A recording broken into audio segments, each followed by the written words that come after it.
Welcome to Pluribus for the rest of us. Today we're talking about Season 1, Episode 9 of Pluribus, the season finale titled La Chica o el Mundo, which translates to The Girl or the World.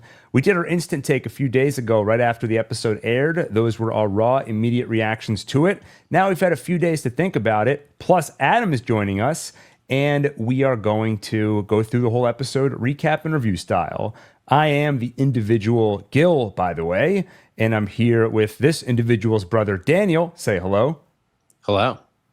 And Adam, like I mentioned. Say ahoy. Hi, Manusos. Our feelings for you haven't changed. He just can't follow directions. I just saw SpongeBob yesterday, so I was in a pirate kind of mood. Well, people already heard from me and Daniel what we thought about the finale. So, Adam, why don't you tell us a little bit about your thoughts? How was the finale for you? I don't know. I have to say, in general, I'm really not a fan of incredible writing and great storytelling, incredible videography, great acting. So, because I don't like those things, then this was just a rough watch for me. But if I did like those things, I would say that this was incredible and that this show is on par with the quality of Breaking Bad and Better Call Saul, which means it's among the best of the best as far as TV goes. I'm going to have to agree with all that, Adam. Daniel, what about you? Any further thoughts since the finale aired, now that you've had a chance to simmer with it? No, I still all the same thoughts. I'm excited to go through it in more detail because I think I'm just going to get... I loved the finale. I loved the season. I think I'm going to get even more appreciation going through it in detail. Yeah, I mean, a lot of times you have certain feelings coming into one of these, and then as we recap, it sort of changes things. So who knows? Maybe by the end of this, you're going to turn on it. You'd be like, wait, that's all that happened in this finale? What was this, a pilot episode? Let's get into the recap. Let's just start unpacking the episode. We start at the 71-day mark, focused on Kusumayu at her village. I just looked up how to pronounce this. I know I'm going to Why mess don't you it up. show them? We're pulling up the video, right? Yes, let me pull up the video. Wait, I pulled up the Quechua village in Peru, and we basically see that she's decided to join the hive. We knew that she wanted to. She expressed that early on in the season, and now there's a way to do it. So presumably off camera, they've taken her stem cells. We see this plane arriving, and on it, they have a virus that's been tailored to her. They make a ritual out of her joining. Everyone in the village is singing. They open up a container. She takes a whiff and begins those familiar convulsions, the ones we saw back in episode 1. The moment she's no longer conscious, the moment her eyes close, everybody stops singing. She wakes up, smiles, and she's one of them now. Everybody leaves the village. They let the animals go, and a little baby goat, little baby goats are called kids, cries after her, "Why are you leaving me? How could you do this to me?" That is what the goat said. That's right. We know how to translate goat. Greatest of all time, that's us. We speak that language. So, I mean, Daniel, you and I talked a bunch about this on the instant take, where I just feel like we sometimes talk about, is the hive good or bad? And I think behind the scenes, they would love to present it as this ambiguous thing you can debate. And then you get scenes like this, where tonally, I feel like it'd be hard to watch this and not feel only negative emotions toward the hive. The fact that, I mean, that little baby goat using an animal's sounds of distress is such an emotionally manipulative thing to do, using the language of Guardians of the Galaxy Volume 3 to just associate those negative emotions with the actions of the hive. I don't know, Adam, what did you think about this opening sequence? Oh, it was it's so fascinating how you can show something on screen that in theory there's nothing overtly negative about it. Everyone there is happy. The girl is nervous but excited and willing. And yet it's inside. It's when you're watching it, it feels horrifying. I felt like I was watching Midsommar. Yeah. That's the what I yeah, like I couldn't stop thinking about that movie when I was watching this scene. And And there's also just so many little things that are just further evidence of really good, thoughtful, and tightly knit writing. And I mean tightly knit in a very specific way, meaning they, even when it's not necessary and it doesn't add a lot, they will connect and integrate things across the series that shows this isn't being written by like a new writer from one episode to the next where the tone and style can really change. This is very integrated. And so just as an example, in the opening shot, you see the plane in the sky, right? And what's the girl's name? Kusamayu. Kusamayu asks, "Is that it?" And you see the plane flying overhead with the contrails, in this case, because it's not spraying chemicals deliberately. But at least I couldn't help but think of when they first deployed the infection worldwide, and they had all those planes flying overhead with the chemtrails that were spreading the whatever you want to call it, the RNA thing. And like you don't need that detail, but you see it, and it's just more detail, more quality. You're watching something that is worthy of the amount of thought that we're putting into it. Yeah, I often talk about what are the things that keeps you engaged in a show, whether it's curiosity, whether it's hope for a particular outcome because you care about these characters. But there is another one, which is just kind of trust in the filmmaker. And I think when you see little details like that, it further builds trust that you're in good hands. So it even allows you to give a little more leeway where you're unsure of what's going on here. Are they making it up as they go along? There are those, it's that attention to detail, which just reassures you. Don't worry, we know what we're doing. I love, there's so much about this opening sequence I love. Just seeing how performative everything is. You have characters talking to each other. The beautiful blue sky. It smells great today. It smells like hope. Things like that. When, of course, they have no reason to speak with each other. They're doing it for her benefit. This entire village is for her benefit. They don't need to be here. It's just to make things feel normal for her. And in the moment that's no longer required, they leave this village. And in terms of it feeling manipulative, the fact that they're doing this ritual, you imagine maybe they're borrowing from a real life ritual in this culture, and they're sort of taking that culture, that ritual, and perversing it for their own needs and manipulating her, using her own culture against her. But of course, there's that question of, is the hive manipulative, or is this all coming from a good place? And I think people want to put the show in a box and say, this is what it's about, right? It's a parallel to AI. It's about whatever. But if you were to try and drill down to kind of the base levels of psychologically, philosophically, what are some of the things it's touching on? I feel like that question of manipulation, emotion, what's genuine, what's not, is a question that's come up a bunch throughout the season. I mean, I like to take it at face value and believe that it cannot lie. And I think at this point we have every reason to believe that's true. It's possible to manipulate without lying and to manipulate in an honest way. Like if Kusamayu were to ask, "Are you all just here for my benefit? Like once I join, is this village even going to exist anymore?" Maybe they would, if they thought it would hurt her emotionally, they might hesitate for a moment, but they would answer her question and they would tell her the truth. So it's sort of in some ways, it's as manipulative as you want it to be. If you're, like, I don't think it's really capable of manipulating Manusos, for example, because he's so hostile to it. He's also apparently very inquisitive, that he, even if, like, I think the perfect example is when they had his own mother trying to talk to him. And I'll never forget that line where he's like, "You're not my mother. My mother was a B word." Right. And like he really has his guard up too, in the sense of reinforcing to himself that everything they have is stolen. Nothing they have to offer is his to accept. So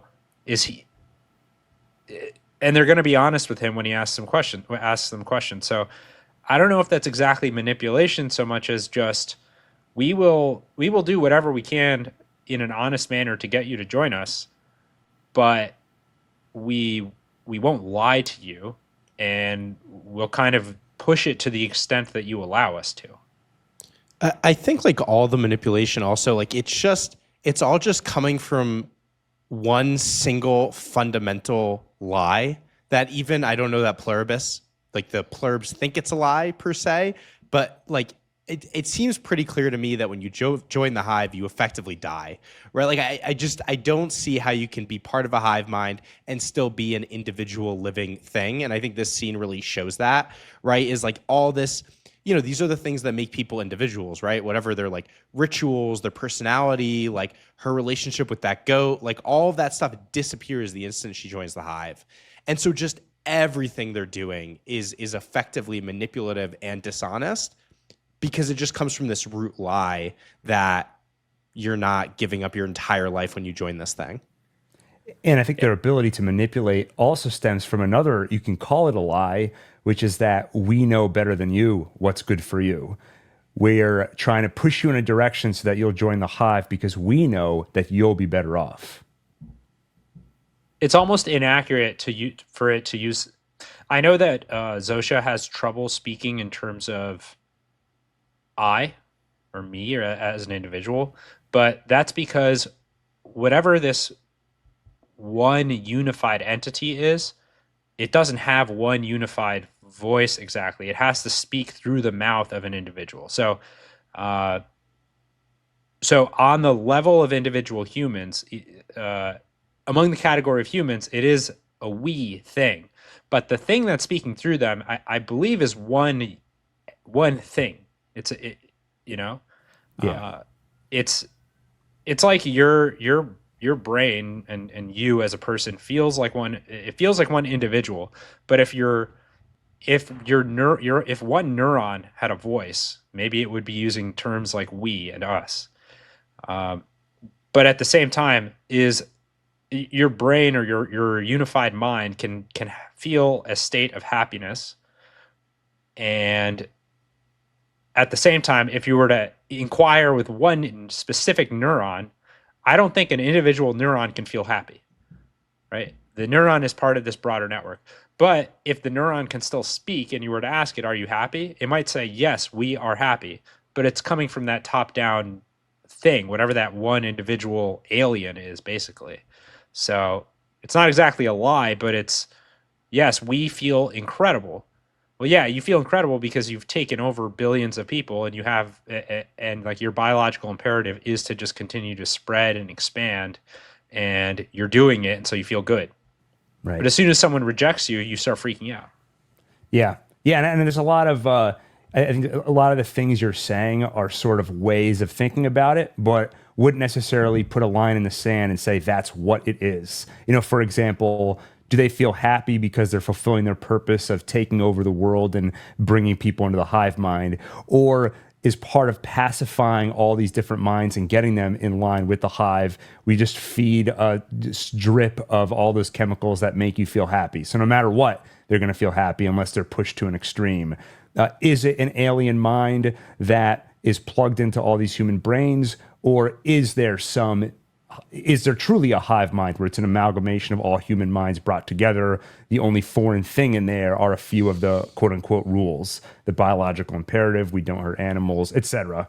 You can drive yourself crazy thinking about it, and it's fun to think about.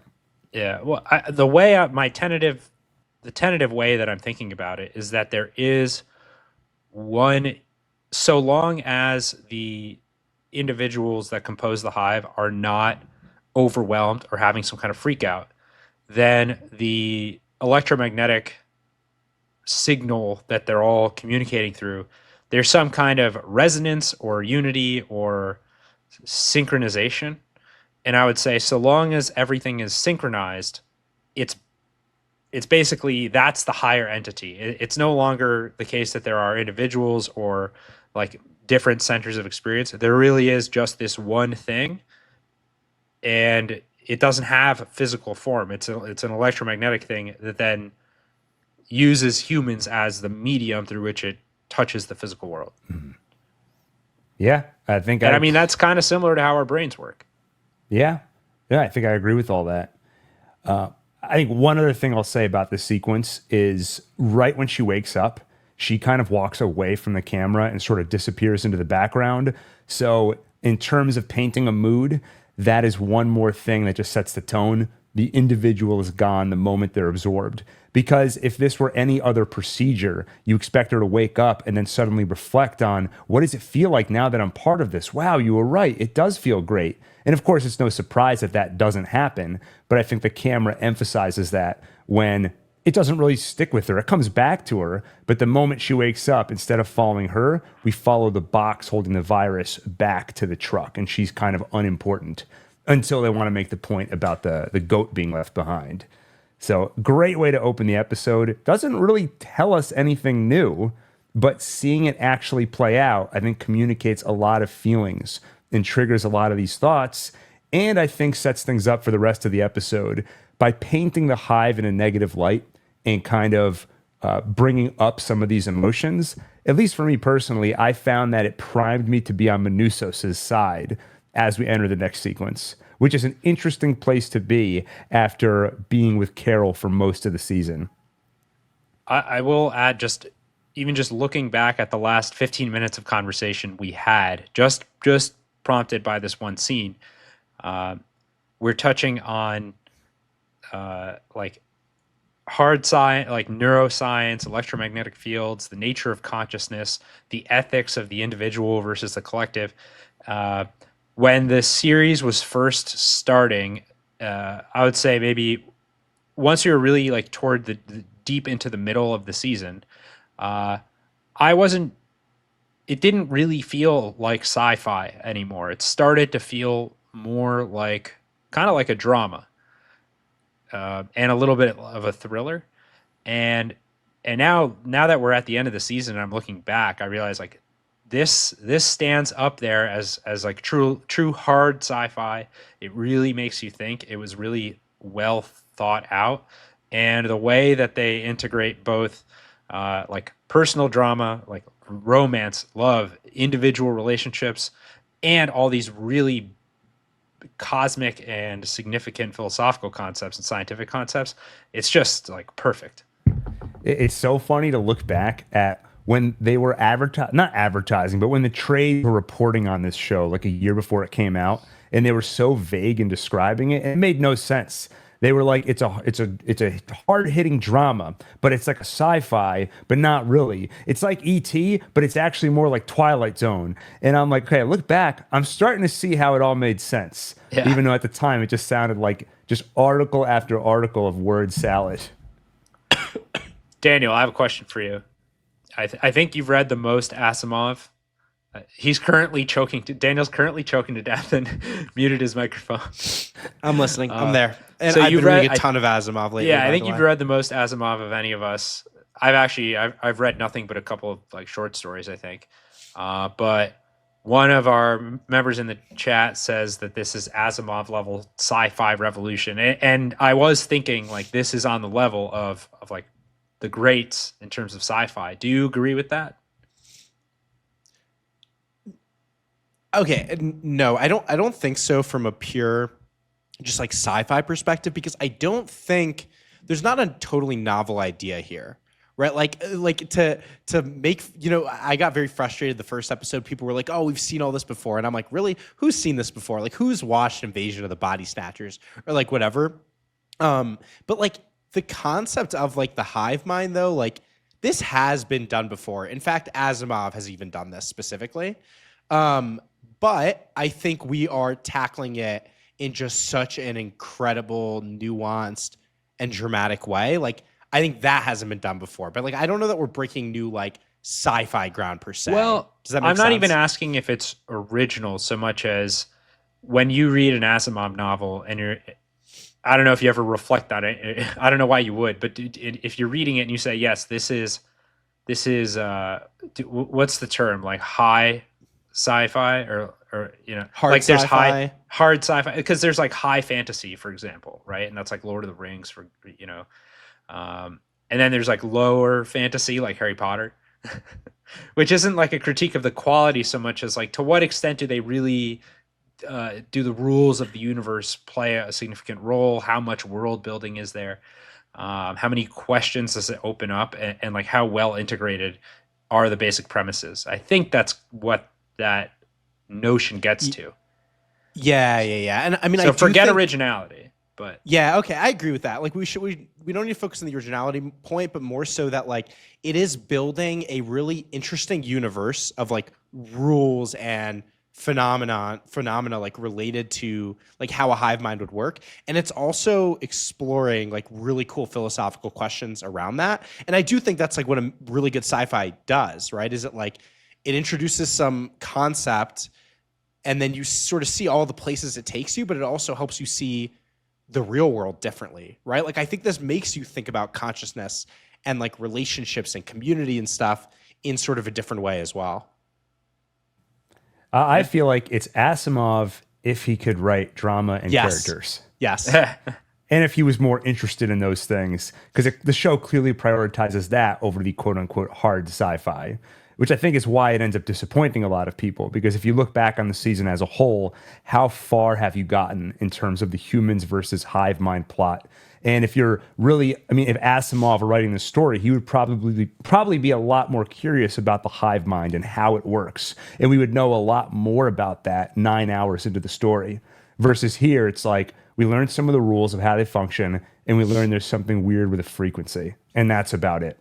Most of the season has been about the characters, their relationship to the hive, Carol's relationship to the idea of saving the world, etc. So it's like a little bit of question of priority. Yeah, yes, I think it is a question of priority, but it's not to the exclusion of what's lower priority. Where like I do think we're going to continue to see exploration of the hive mind's behavior. In particular, so I've just finished reading the robot series that Asimov has, and one of the big things that happens there is like there's these 3 rules of robotics. So like robots like intricately in the structure of their brain are these 3 rules. And and it governs their behavior. But the interesting thing he explores is, okay, what is a conscious, intelligent being governed by these rules? What does it do? Like, how does it go about its life, right? Because it's constantly figuring out, how do I follow these rules? But the rules were designed by humans, right? Like, there's issues with the rules, right? And I think like we've seen that to some extent with the hive mind, right? Okay, they can't harm any life. Like that's one of their rules. And we see what it leads to. So one of the things I'm curious about is if we're going to see the hive mind evolve. Like I brought this up early in the series, and maybe we'll see it in the next season. Like, will the rules change to some extent as the hive, I don't know, learns more about how it functions?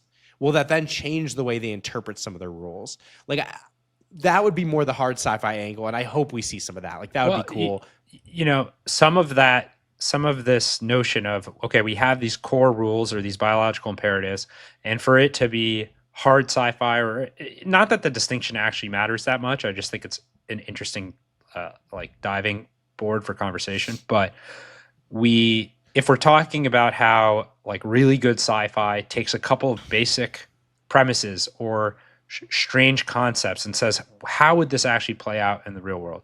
Well, some of it is being shown in ways that aren't that explicit, like, or there's some of it is implied. For example, you said there's the rule where it can't harm biological life, and we're starting to see some of the problems with that. Well, if you really want to treat this show as something that's really well thought out and like really deeply considered. And I think it was, because Vince Gilligan had years to think about it before it was really getting made, right? Then, I mean, here's an interesting spin, which is, well, the rule that says it cannot harm any life basically guarantees that wherever it spreads, it's going to eventually, it's going to be, its life will be unsustainable because it cannot really live off of other life on the planet. So it guarantees that it's going to have to figure, if it has the imperative that it cannot harm other life and it also must survive, then it basically guarantees that wherever it spreads, it will be forced to at least try to become interplanetary. which is where we've gone back and forth on. So it's a feature, not a bug. Right. Do we think this is something that was by design, that someone made this virus, or it just evolved? And when you describe it that way, it feels more like a weird evolution that happened by accident, because it's not a thing that's self-interested in survival. It's just hit on these weird biological imperatives or rules that mean it's inevitably going to build a giant antenna and try to beam itself to another planet. And so it's sort of like it's not doing that because it's trying to spread, but because that's where the rules take it. It's a virus that will have survived and spread throughout the universe. But it doesn't feel like it was done intentionally, because it feels like it gets there in a weird way of like, I'm here, I can't survive, but I can live long enough to build a giant antenna. I can't pluck an apple off a tree. So inevitably, I'm going to go from planet to planet and essentially gobble up sentient life. So I think there's some interesting ways to spin it in terms of the head canon that you develop around it. So one could be this was a weird evolutionary branch that happened to result in rapidly spreading, because if it can cause a species, first of all, it seems only to infect consciousness, or at least beings with roughly human level consciousness. It doesn't seem to affect animals. My guess is that primates and like chimps are also not affected, which means like whatever it is that separates us from the animals, whatever this thing that we call the soul or consciousness is, this ability to reason, those are the types of entities that get affected. And so one way you could think of it is maybe there was some alien race millions of years ago in a galaxy far, far away. It probably never left the galaxy. It's probably within the Milky Way. But maybe they were in some kind of war that was destroying the planet or destroying themselves. And out of desperation, they engineered this thing that would guarantee perfect cooperation. And maybe to an extent it backfired, because they're thinking, okay, we're basically we're turning all of the conscious beings in this world into these rule-based robots. And one of the rules should be it can't harm other life, because look what that's led to. Maybe that backfires and like, oh, I guess our population is unsustainable now. That's one possibility, was that it was engineered to attempt to save the world in some other place. Another possibility is that it was a weird evolutionary branch that just the rules happen to work out such that it continued to spread. Somebody stepped on some fungus thousands of light years away, and this thing popped out. Yeah, that's what happened to me. Yeah, secret origins.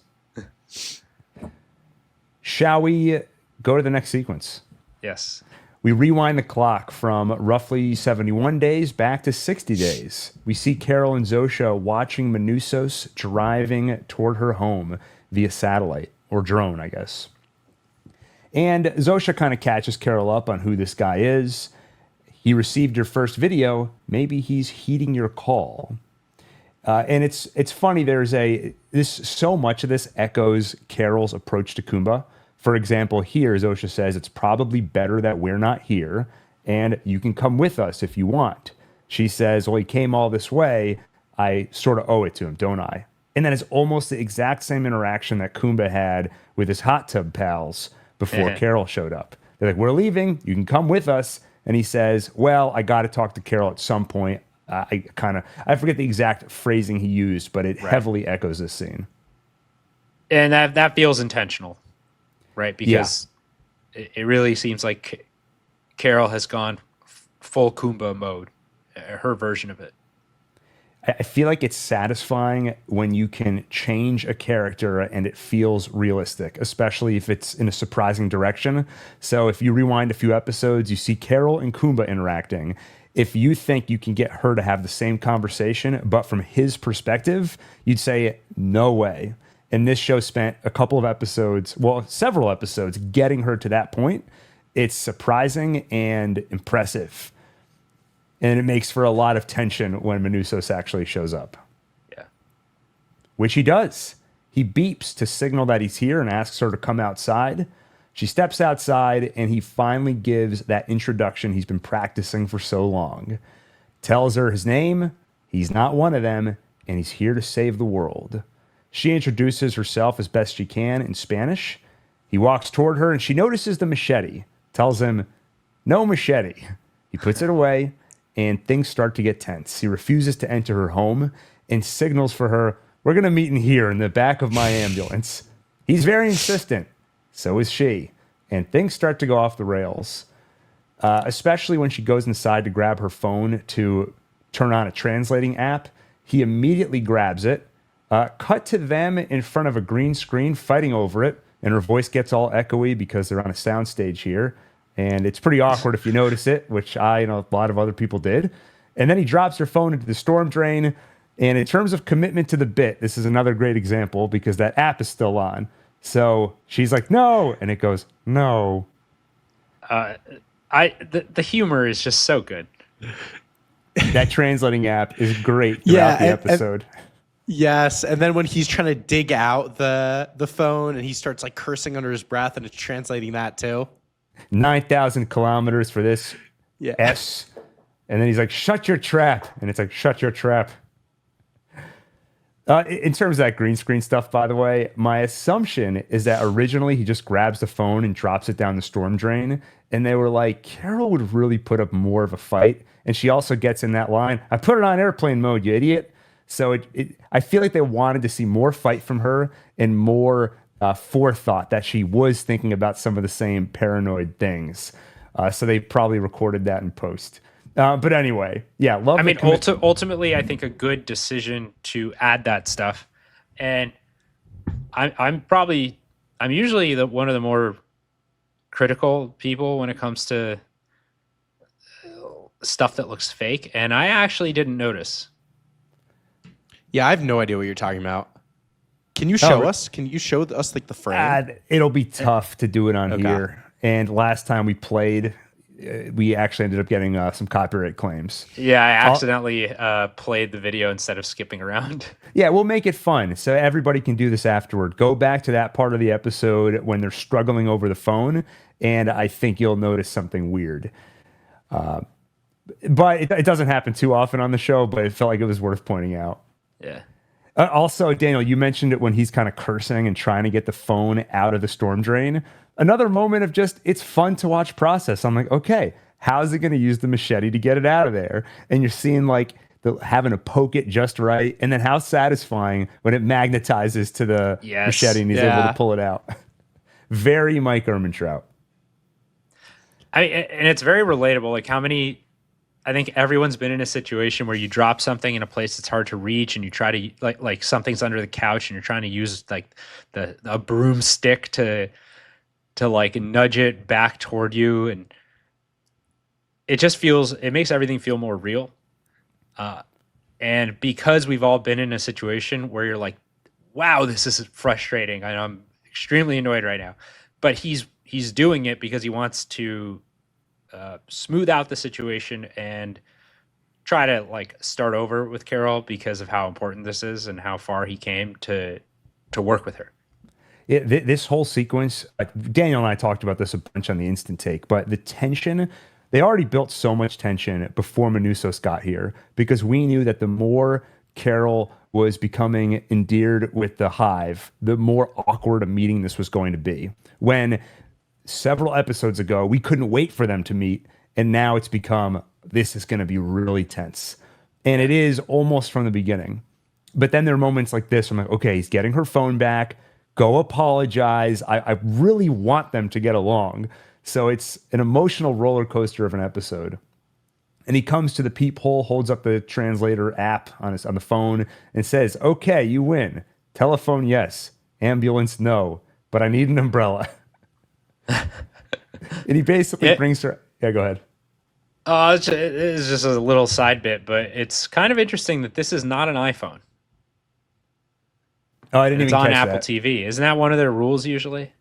We actually talked about this early on in the season where people noticed that there's a lot of product placement, a lot of things around, but not a lot of Apple products. Maybe Apple is like this hive mind thing is hitting a little close to home. All of our Apple users they're basically part of our hive mind. We don't want to draw that parallel. Actually, I saw a couple of takes online where people were saying this whole show is a metaphor because all the people watching it are like in a hive mind because they're like, this show's amazing. And no matter what Vince Gilligan does, they go along with it, even though nothing happens and the show sucks. That's the metaphor. And then there's a meme going around, which is bravo, Vince. Like on Reddit, basically anything somebody says about the show, they're like, bravo, Vince. Hey, bravo, Vince. He's the best showrunner there is right now. Yeah, unironically. We should, that should have been the name of the podcast. And then it could have covered Better Call Saul. Yeah. And then just roll right into Pluribus and whatever he does next. It's not too late. We can rename it between seasons. I'm sure we'll have plenty of time to think about it. Yeah. They meet in a field, and we see why he asked for the umbrella. He knows they're watching from the sky, doesn't want them reading lips. Carol makes a good point. Then let's meet in the house. But they could have planted a bug. And Secto, I love that they have the translator app and it smooths things out, but I'm glad it's not a cheat code. There are still moments of how exactly do I translate this? Well, and I forget exactly what it says, but anytime they say Carol Sturka's name, it just has some kind of placeholder term that it uses. Yeah, it's like unknown word or name or something like that. He asks her, well, first she says, why did the Hive deliver your tape to me? He's like, why would the Hive connect two people who want to come together and destroy them? And Carol's like, whoa, I never said destroy. And they get into a bit of an argument where Menuso says they are evil. They have stolen everyone's soul. If we can't fix them, they are better off dead. Carol defends them. They are not evil. They wouldn't even kill an ant. Then one of my favorite lines in the episode, maybe the whole season, and isn't it evil to value a man the same as an ant? Carol scoffs. Have you even tried talking to them? You could learn a thing or two. They can't lie. Did you know that? Menusos reminds her that they abandon you. And she says, yeah, for 40 days. And he asks why they come back. And she lies. She says she doesn't know why they came back. And then says, this is stupid, and storms back inside. And I think you hear... Oh, go ahead, Adam. Well, I think it's telling that he specifically uses the word ant there, or uses ant as an example, because when we talk... We've referred to ants before when trying to understand how the hive works, and like using pheromones to signal, and how like when you're an ant in a hive, you're kind of part of a superorganism. You don't really have choices. You just respond to whatever the whatever chemical stimuli you're getting. You just follow it and do what it says.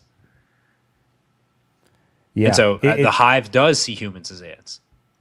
It does, and I think it's almost like it's a weird point to wrap your head around, because they are respecting human life in different ways. Like they are trying to save people. They're being very nice, but yeah, they're being just as nice to you as they are to an apple or to an insect in some ways. And this is the same thing. This is the issue Carol has, later in the show when her bubble sort of gets burst, when, Zosha says to her, we love Menusos. We love him the same way we love you. We're like, that's one of the issues here too, right? Is that people need to be different, and your relationships with people need to be different, right? If you love everybody, you don't really love anybody, right? And I think it's the same point of if you treat ants the same way you treat humans, you're not really valuing anything. I think that's the hive fundamentally is not treating humans as humans. It's treating them like ants. Yeah. And he definitely strikes a nerve when she storms back inside. And I think when he asks why they come back, you can hear the skepticism in his voice. He's, I think, already starting to suspect that she gets along better with the hive than he would have expected, especially since she's taking such a defensive posture toward them. Well, and we knew that he was very motivated and I would say pretty resourceful, but him asking that question just in the moment without really having a chance to think about it, that reveals he's actually very clever. And it just makes me like him even more to see that he can think quickly on his feet. And we're going to see even more evidence of that as the show progresses. And then just one other thought, which is when Carol says, have you even tried talking to them? She's basically like Lakshmi in that moment. Yeah.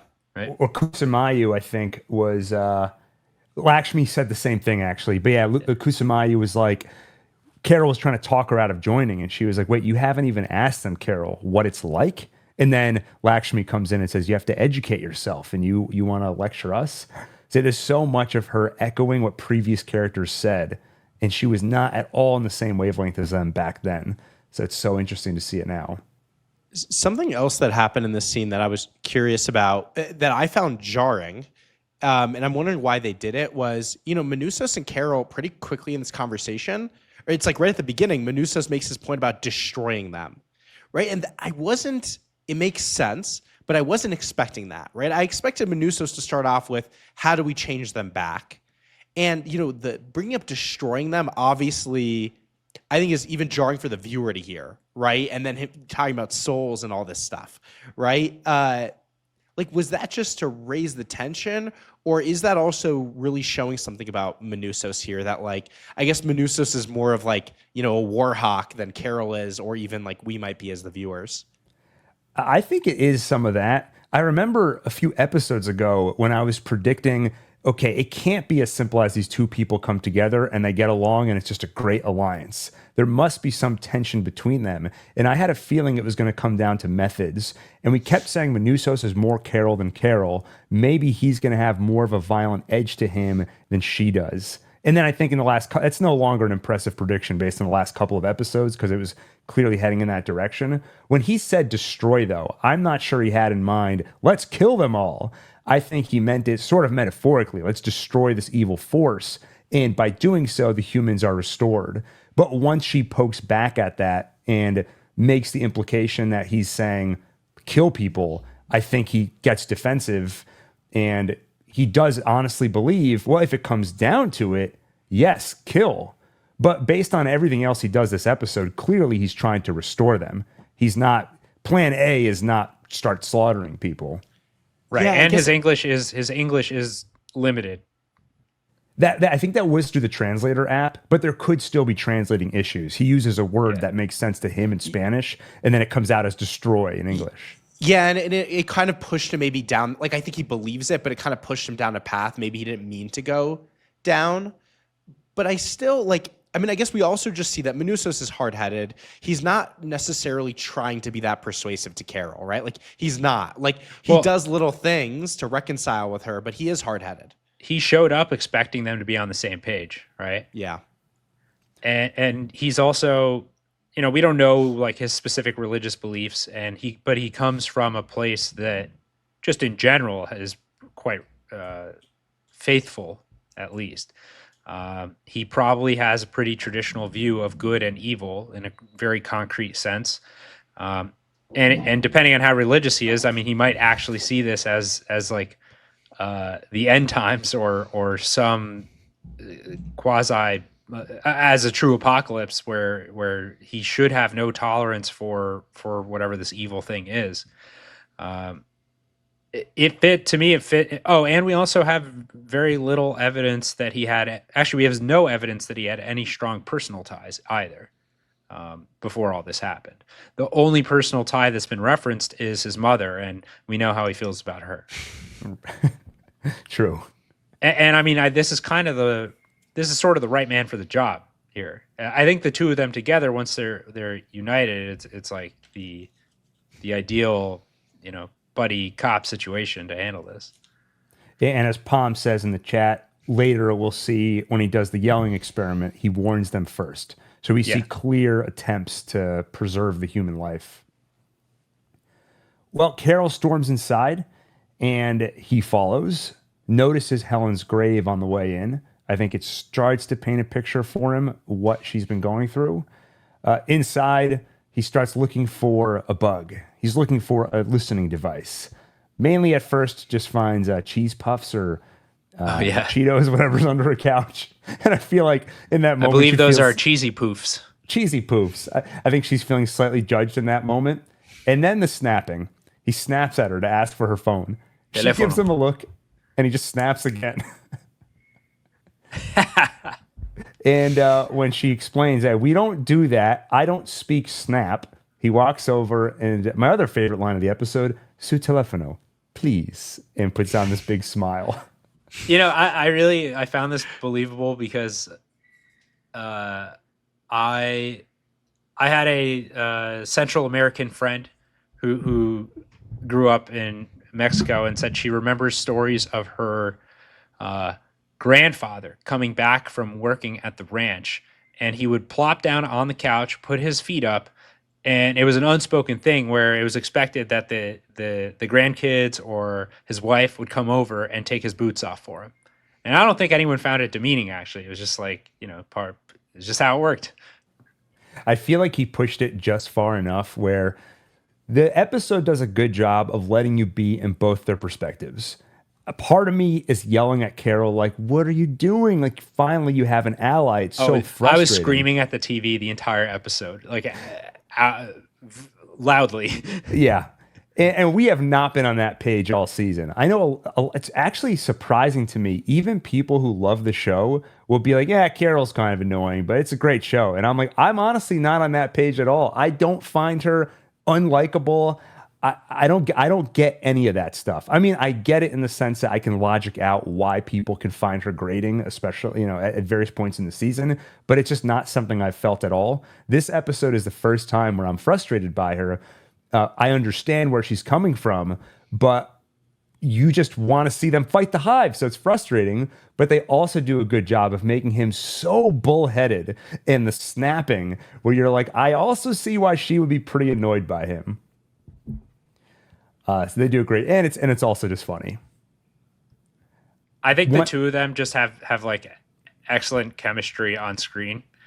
It kind of reminds me of Walt and Jesse, not in terms of the roles that they play, but just how satisfying every scene is to watch where the two of them are working on a problem.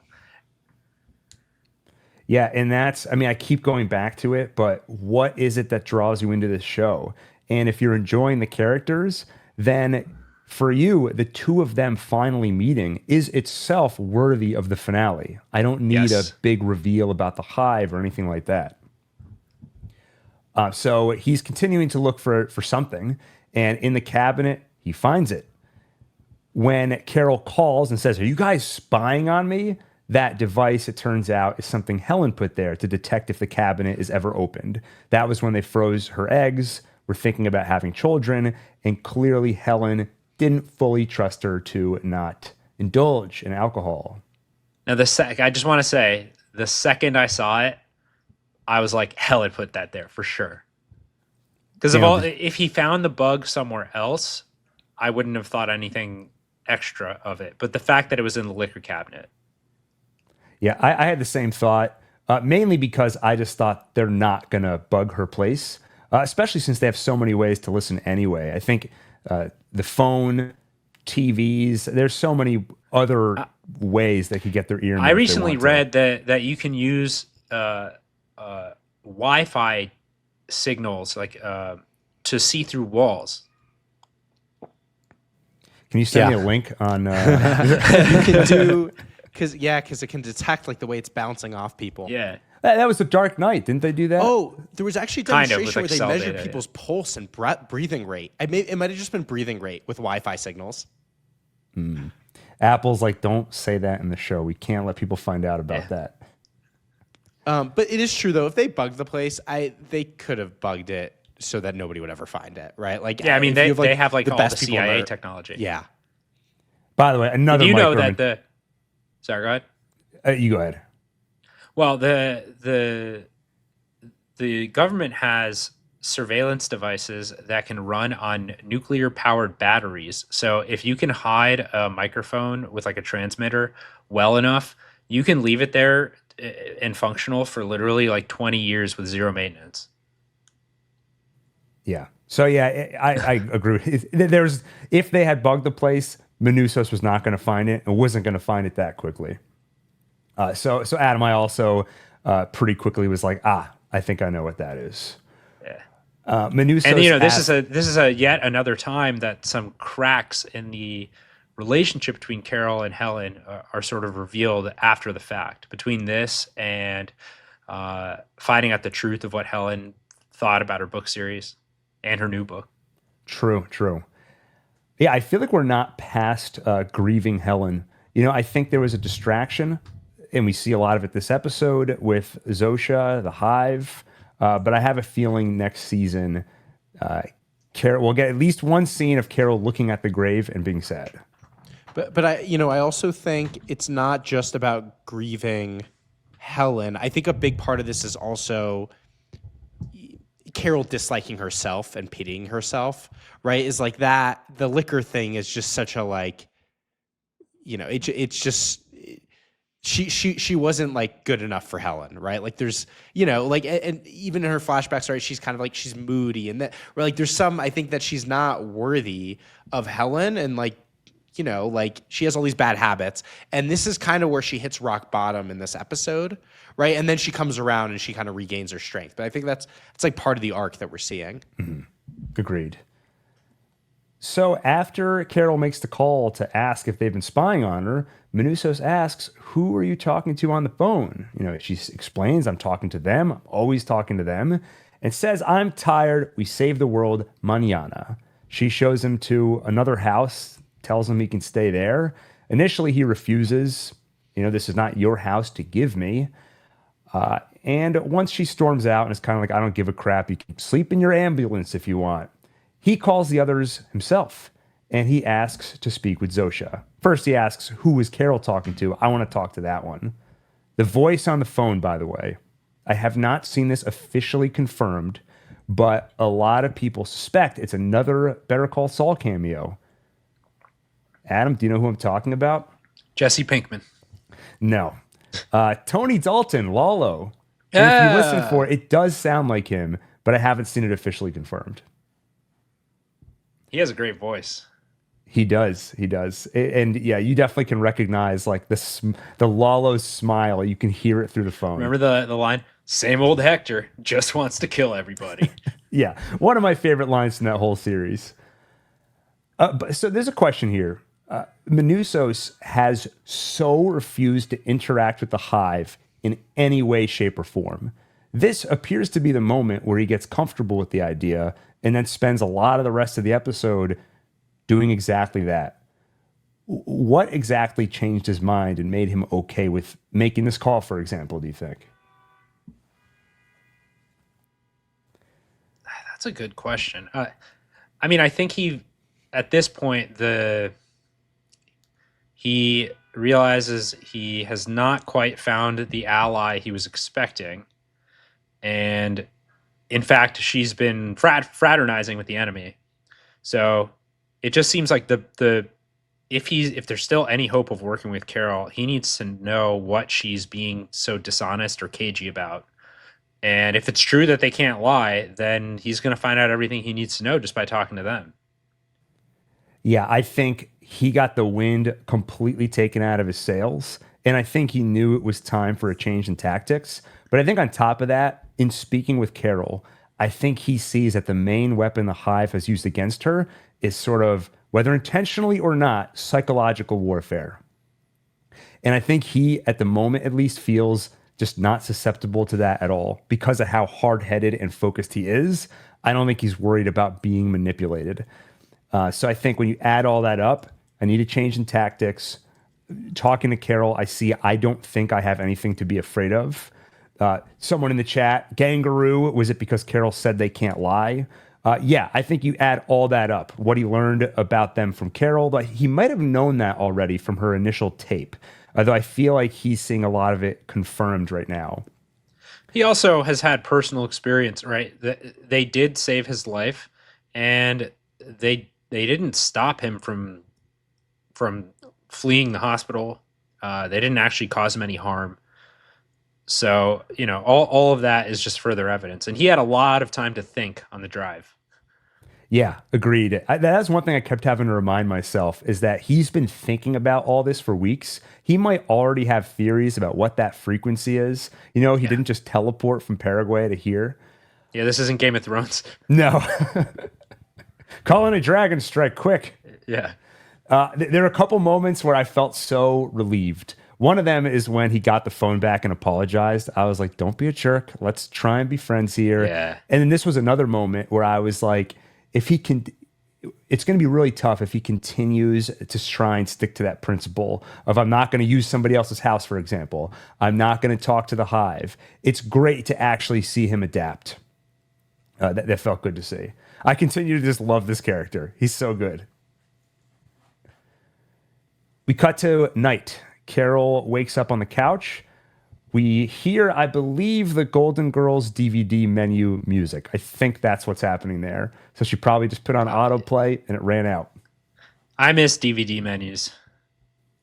Well, see, I've gotten to enjoy them recently as part of my job because when I'm researching for a movie, I'll try and get the DVD or the Blu-ray, watch all the extra features. 28 weeks later, I took a couple issues of the comic and animated them and voiced them. And the only place I can find them is on the original DVD. So I got to explore that menu the other day. It's fun.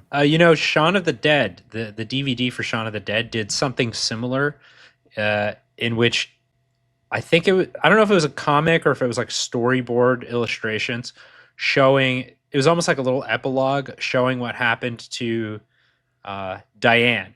Because remember, I won't spoil the 20-year-old movie, but she runs out into the zombie crowd at one point. And there's some mysteries as to what happens next. The DVD actually has like a voice-acted explanation as to what happened to her. That's fun. A little Easter egg that nobody was expecting to find. A Shaun of the Dead Easter egg on the Bravo Vince podcast. So unexpected. Carol gets off the couch, puts a chair up against the door, the classic, wedge a chair in there so nobody can open the door. That's how paranoid she is around Manussos right now. Notices a car outside. What the hell? She rushes next door and finds Zosha with Manussos. What did you tell him?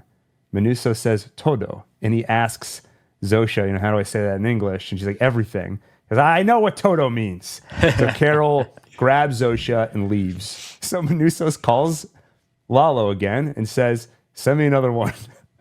Yeah, another weirdo. Another moment where I'm like, I love this guy because we have been wanting someone to just grab an other, sit them down, and start grilling them.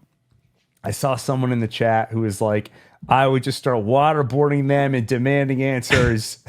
And I feel like this is the closest we're going to get to that.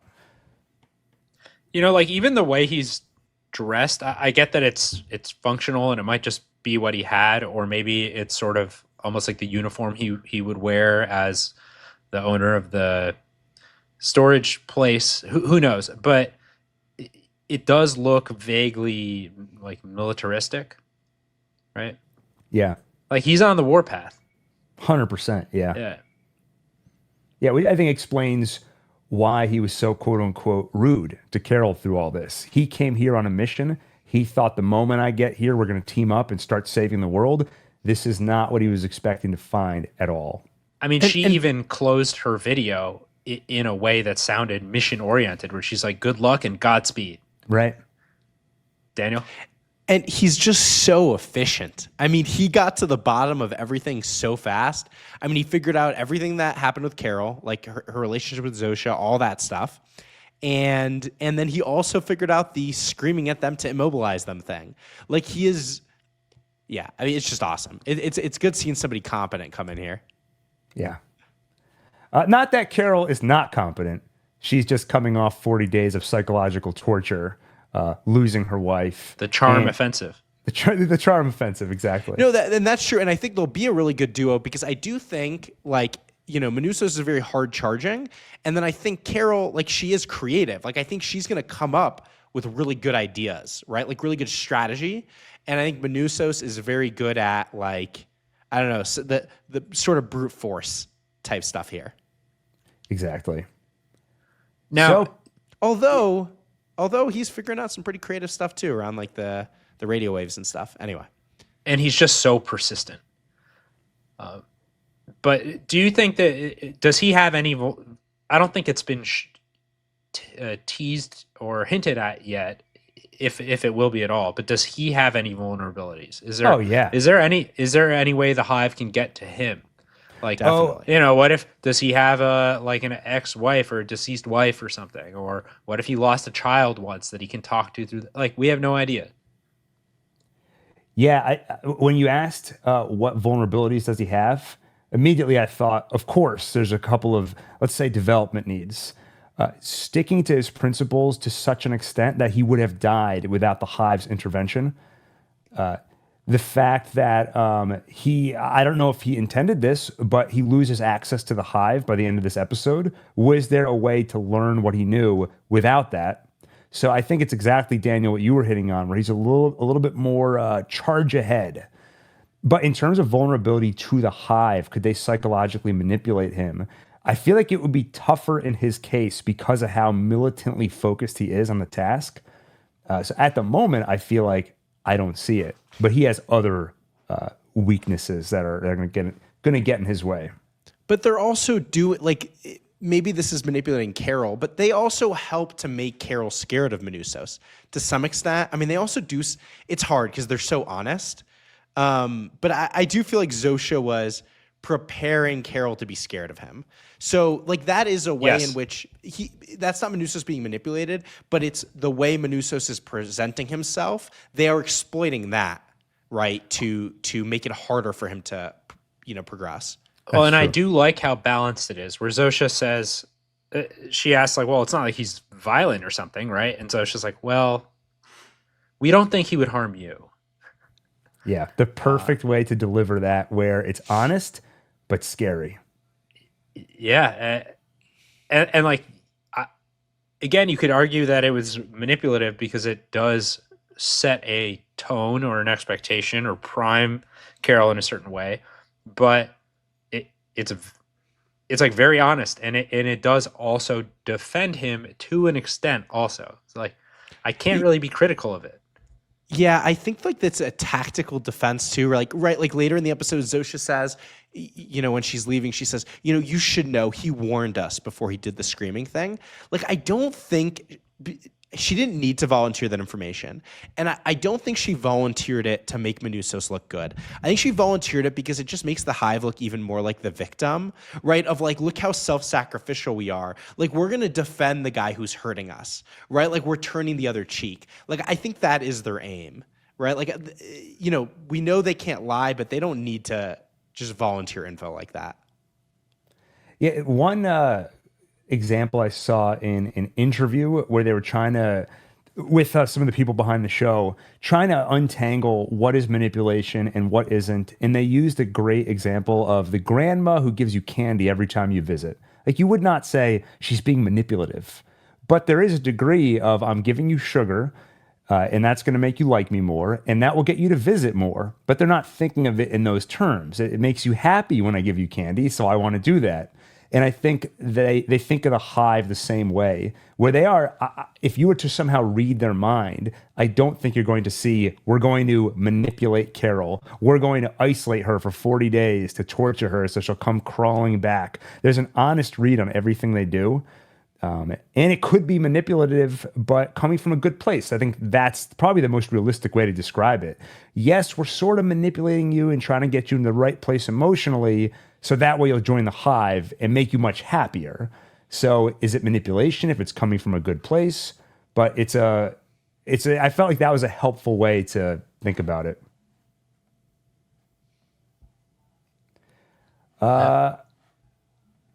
Yes. So Carol drags Zosha back to her house and starts asking questions. Zosha defends herself. We can't lie. He asked a lot of very specific, thorough, and detailed questions. So we told him everything. Now, I saw some people were asking, okay, for example, later, Minusos is going to yell at them. Okay, how did he even find out that yelling at them would have that effect? Well, like Zosha said, we told him everything.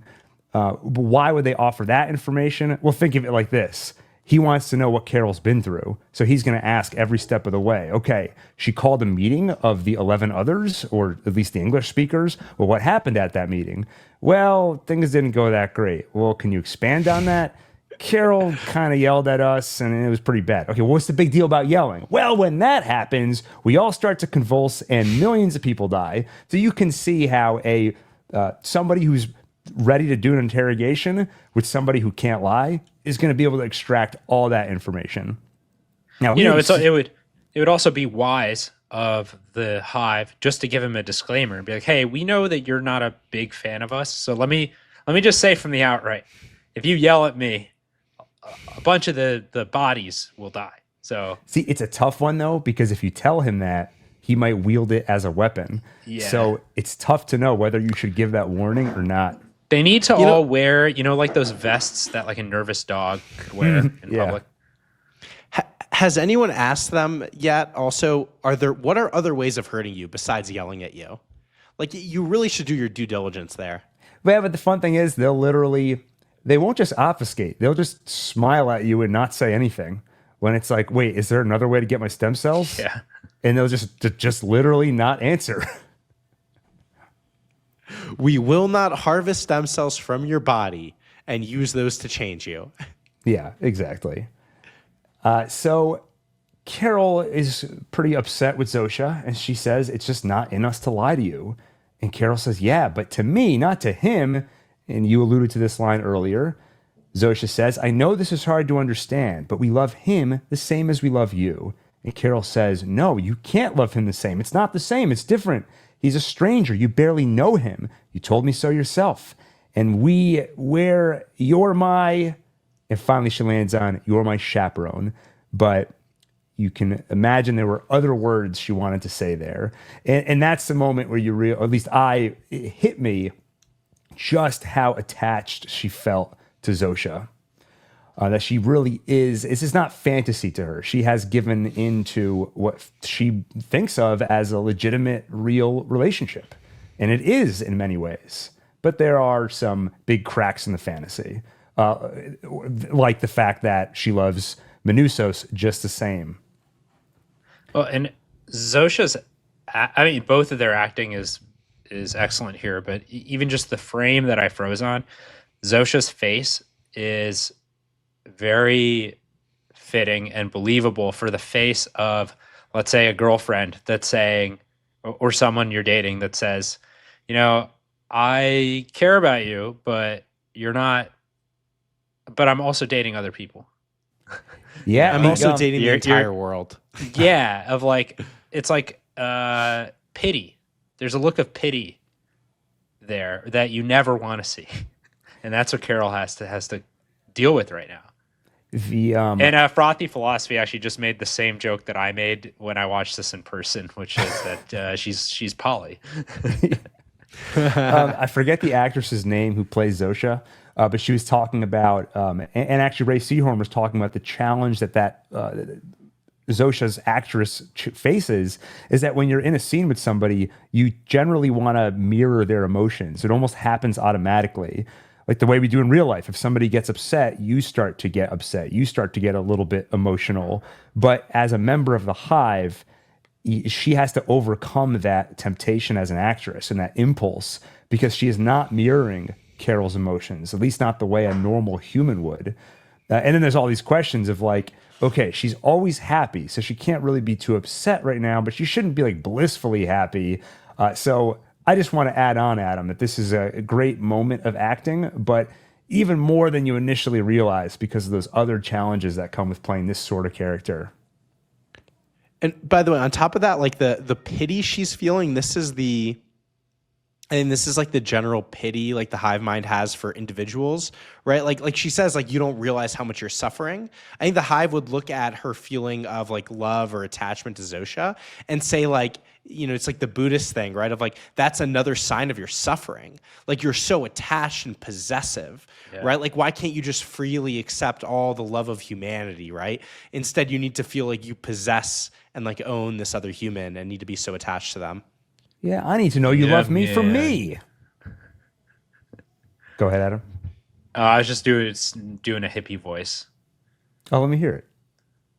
Oh, no, it's too much pressure, man.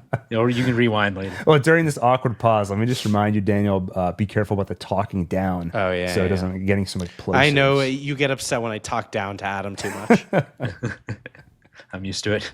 Carol tries to warn Zosha, be careful around that man. He has a machete. You should hear the things he says about you, calls you weirdos and such.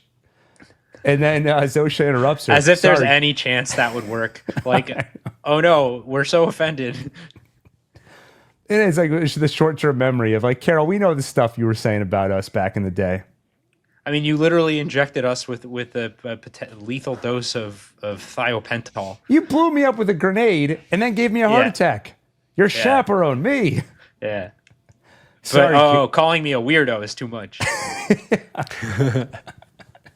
Zosha interrupts Carol to say, sorry, Carol, something's about to happen. And then she lies down and begins to convulse. So we can read from this that in the other house, Manousos has done the loudly get angry at them thing to send them into convulsions, but he warned them first. How did he know about this? It's from his questioning Zosha initially, the stuff that happened off camera. Carol immediately realizes it was Manousos who did this, runs over to his house, and finds him sitting over a man we'll come to find out is named Rick. While Rick is convulsing, Manousos heads outside and grabs the radio, turns to that frequency, 8613, and now, instead of that normal clicking pattern, it's all warbly and weird. As it returns to the clicky pattern, they wake back up. So he yells again, and the radio gets all weird again. Manousos puts the radio in Rick's hand while he's shaking and talks to him. Rick, I know you are there. I am here. Listen, Rick, I'm here. You come back, yes? You can do it. Listen. He tries to talk him out of it, get him out of the hive. And that doesn't work. Maybe if he did it for another few seconds, but he doesn't get the chance because Carol shows up and shoots the wall with a shotgun or a rifle. The gun she got from the cop car many episodes ago. Literally Chekhov's gun. Remember the one she couldn't figure out how to get out of the car when the wolves were there? Then the next morning she realized you just click and it unlatches. I loved seeing him talk to Rick here, especially after seeing him in on a mission mode, snapping at people mode, and sometimes coming off unsympathetic to Carol. And here to suddenly see him speaking in such a warm, quiet voice, trying to welcome Rick back to the human race, I found that very comforting. I want to wake up every morning to Manousos. Wake up, Gil. I'm here. We're here. Come back. So he's interrupted by Carol's shotgun blast. Back away. Now. Zosha wakes up. Carol tends to her, gets her a glass of water. These guys love water, these others, these weirdos. The phone rings. Zosha asks, would you like to know who that is? Carol already knows who it is. She picks up and says, it wasn't me this time. Screw you too, Lakshmi. So, think how easy, as a writer, it would be so easy to not think of that. To be like, oh, well, yeah, Lakshmi's son is going to freak out again. And she's going to be pissed and call Carol. Like, that's actually that's what would happen. But if that was not included, it wouldn't have occurred to me. I wouldn't have been like, oh yeah, I wonder what Lakshmi's thinking about this. Yeah, I had the same reaction the first time we saw her again. And she called and was like, seriously, you gave your chaperone a heart attack? Because it would be so easy to think, okay, you brought these actors in for the one episode and now they're gone. But it just makes so much sense that she would be annoyed. And it's a great little touch. You know, so what's another nice little touch is I think that I could be wrong, but the glass that Zosha is drinking out of looks like the glass is shaped like a beer can. I've seen glasses like that. It's like a novelty cup that like kind of has the shape of a can. It could just be a trick of the frame that I froze on, but if it is, that would be kind of funny. Yeah, just given Carol's problem. Yeah. So we know what's going to happen now. They all have to abandon Albuquerque again. First, we get that moment where Zosha defends Manousos. For what it's worth, you should know he did warn us first before he did what he did. Please tell him we're sorry it came to this. They ask where Manousos is. Carol's essentially like, don't worry about that. They all leave. After they leave, Carol lets Manousos out of the trunk. The great moment where she opens it up and he's kind of got his arms crossed, looking very upset. For a moment, I was like, wait, why is he in the trunk? And then, of course, I realized when Carol had the gun on him, she wants to give the hive a moment to get out of there without being yelled at again. So she's essentially putting him in solitary confinement for a few minutes. She dealt with it for about 40 days. He can deal with it for a few minutes. Now, I'm going to say one more thing before we start to unpack everything that just happened with the radio and all that. Carol and Manusos have one final talk. She says they're leaving again, all of them, the whole city. I tried to tell you. Manusos responds, so what? It was worth it completely. Now I know much more. You were right. I think there's a way to put things back in their place. Come on. Now the work begins. She's kind of ignoring him, just saying, like, hey, there's food and water. If you need anything, call Howard Hamlin, dial 0. And he said, Carol Sturka, do you want to save the world or get the girl? And she chooses the girl because she gets in the car and drives off. So the biggest question for me is, what did Manusos learn with the radio and all that? Well, Daniel, Go ahead. he learned how to incapacitate them, which is the yelling thing. But I guess we sort of already knew that, so that's not net no. He learned that there's a connection between the radio waves and the synchrony or like harmony of the hive mind. So, in neurology, patients with epilepsy often have a part of the brain that can be identified as the seizure focus, which is, when you have a seizure, it can often become generalized, and you just have all this wild excess electrical activity that spreads all over the brain. But it can be triggered by a small part of the brain that there's something messed up with the wiring or who knows. And if that part gets stimulated in just the wrong way, then all the electrical craziness can spread across the rest of the brain. And I think similarly, one individual can act like the focus of a seizure. And if you overwhelm it, it will just spread throughout the entire population electromagnetically. So basically, And that's why they convulse and everything. It's like a seizure. Yeah. And so then when the radio gets all screwed up at the same time, it basically confirms that it at least has something to do with the way they're all connected with each other, or has something to do with their communication, which is what pretty much everyone suspected, I think. And I believe that's the extent of what he learned, is that, that appears to be the case.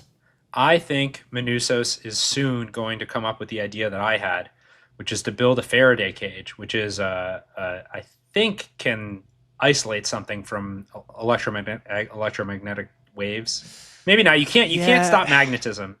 No, really, but you can stop all. No, you can block out everything in a Faraday cage. But like even an elevator is a Faraday cage. So like the thing is, it's like we've seen no sign. Like we've seen no sign that when they're in the elevator, they're like slightly less connected than at other times. That might just be an oversight. Maybe it would not be hard. A Faraday cage. These are English majors writing this, for crying out loud. I want to speculate also about whether you actually can bring them back or not. So I was thinking about this, which is like, okay, if it is just this communication that's existing between them, and maybe it's just through electromagnetic waves, it would stand to reason then that if you disrupted that signal, you would be talking just to the lone individual and not the hive mind. But I think there's risk every day that goes by that it may be harder to get them back because the brain is very plastic, right? So if you go blind, the part of your brain, the visual cortex, will start getting used for other purposes. So I think if people aren't behaving as their normal selves, instead like some random, like a person who's a janitor is now a surgeon, like they're going to lose, I don't know, like all of the janitorial skills, whatever, but also maybe like a lot of their memories they're going to lose, right? Because they're not recalling those memories. So like, I just think they're going to end up, like everyone's going to be jumbled. Like they're not going to be the person they were anymore. And the people they could all end up as the average of the whole, like they could all, once they come out of it, they could all be identical at first until they start resettling into their own unique environments. And I was going to add to that, the people who aren't dealing with the old schoolers directly and have had no reason to speak now for about 71 days, will some people not even know how to talk anymore? They're so used to just sharing ideas telepathically. I mean, and I have to remind myself every time I say that, I don't even think it works like that. It's not like I have a thought and I share it with Daniel. It's like my brain's processing power is just used for the overall thinking apparatus. Yeah. I mean, that's the other thing too, is I've been thinking about how hyper specialized everybody might be. Like, for all you know, like there's some people who are now just hard drives. Like, they just sit there and their brain is used to like store data, right? Like, Actually, they're not even doing anything. I did reference something similar a few episodes ago. You know how there's some people who have weirdly powerful memories? Like, I remember seeing an interview with a child who could remember everything that happened on every day of his life, pretty much. And like, his brain is special. You could just have him be one of those memory holders. Yeah. So, I mean, you could just see like hyper specialization to an absurd degree, but maybe also there's people just in the food processing plant and all they do is like move one thing from one conveyor belt to the other. And that's literally all they do now. Then again, they've also made a point of showing how interchangeable they all are. So yeah. Which would imply maybe they're more jumbled because they're just kind of doing a little bit of everything, but the other thing, I feel like a broken record because we go back to this example so many times, but patient zero, when she got infected, she was already weird. She already had the biological imperative to spread it to other people. What would it have been like to talk to her? And I wonder if that's the equivalent to, let's say you are able to stick Zosha into a Faraday cage and she's no longer connected to the hive. She still has the virus inside her. Would she now be the equivalent of patient zero? Somebody with the biological imperative, but not connected to anyone else because she's effectively the only one. What would it be like to talk to them? I don't think it follows that she's back to herself.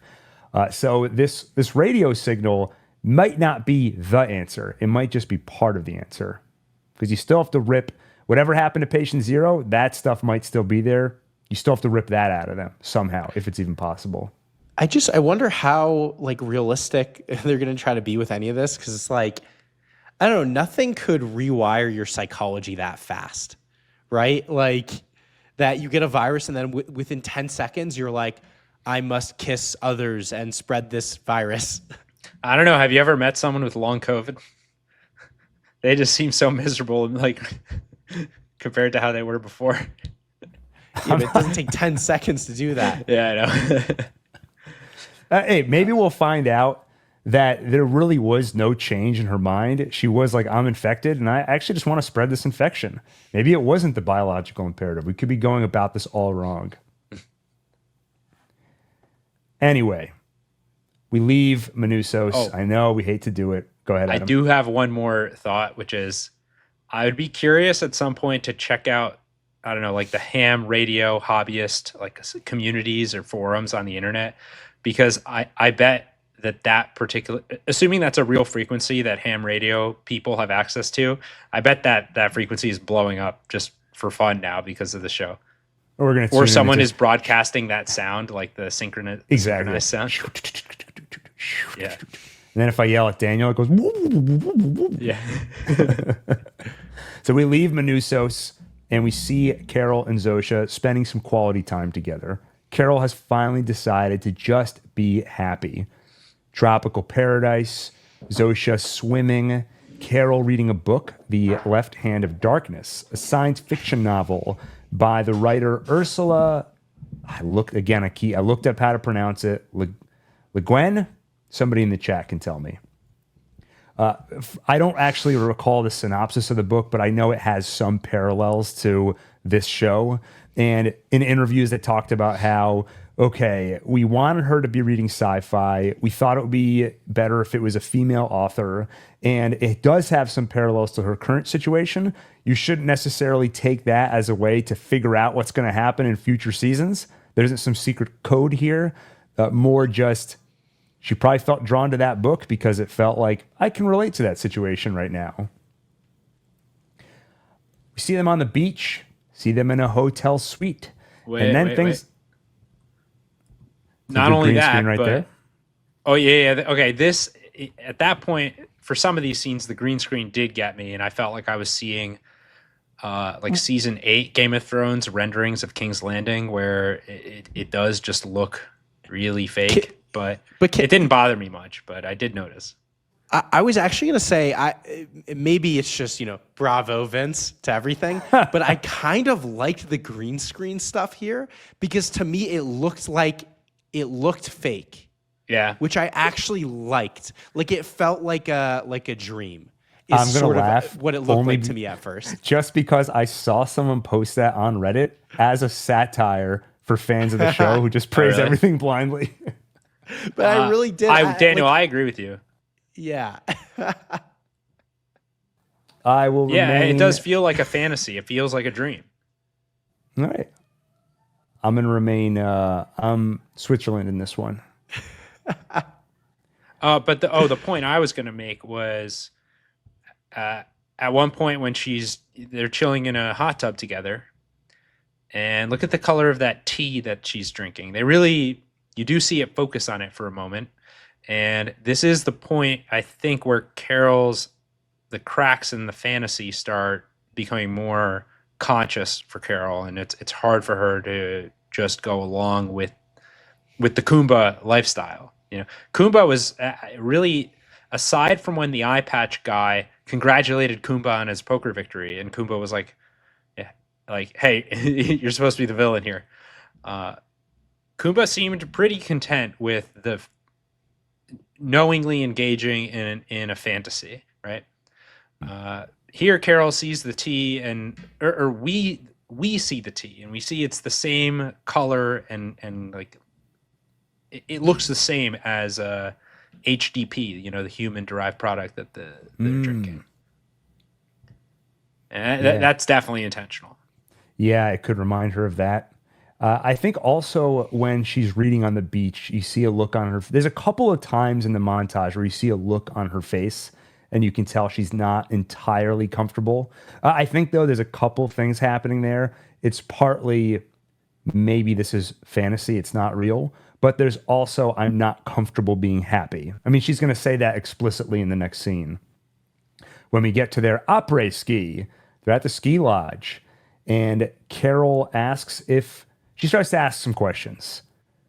Zosha, the individual Zosha, before she joined, was she with somebody? And Zosha says, yes, a long time ago. Are they in the hive? Are they part of you? And Zosha says, no. And I think we pointed it out that they're careful with the pronoun here. They never indicate if it was a he or a she. They use the general they. I think partly Carol doesn't want to know the answer to that question because I think it would further remind her that Zosha is essentially being puppeted by the hive. Whatever she was before doesn't matter. And I think just especially with that opening scene, during this scene, it really made me feel like disgust, right? Of this is just like a stolen body, right? Like this is just like, it's horrible. There's no chance, right? The real Zosha, whoever she is, she's not going to be somebody that loves Carol, is attracted to Carol, wants to go skiing with Carol.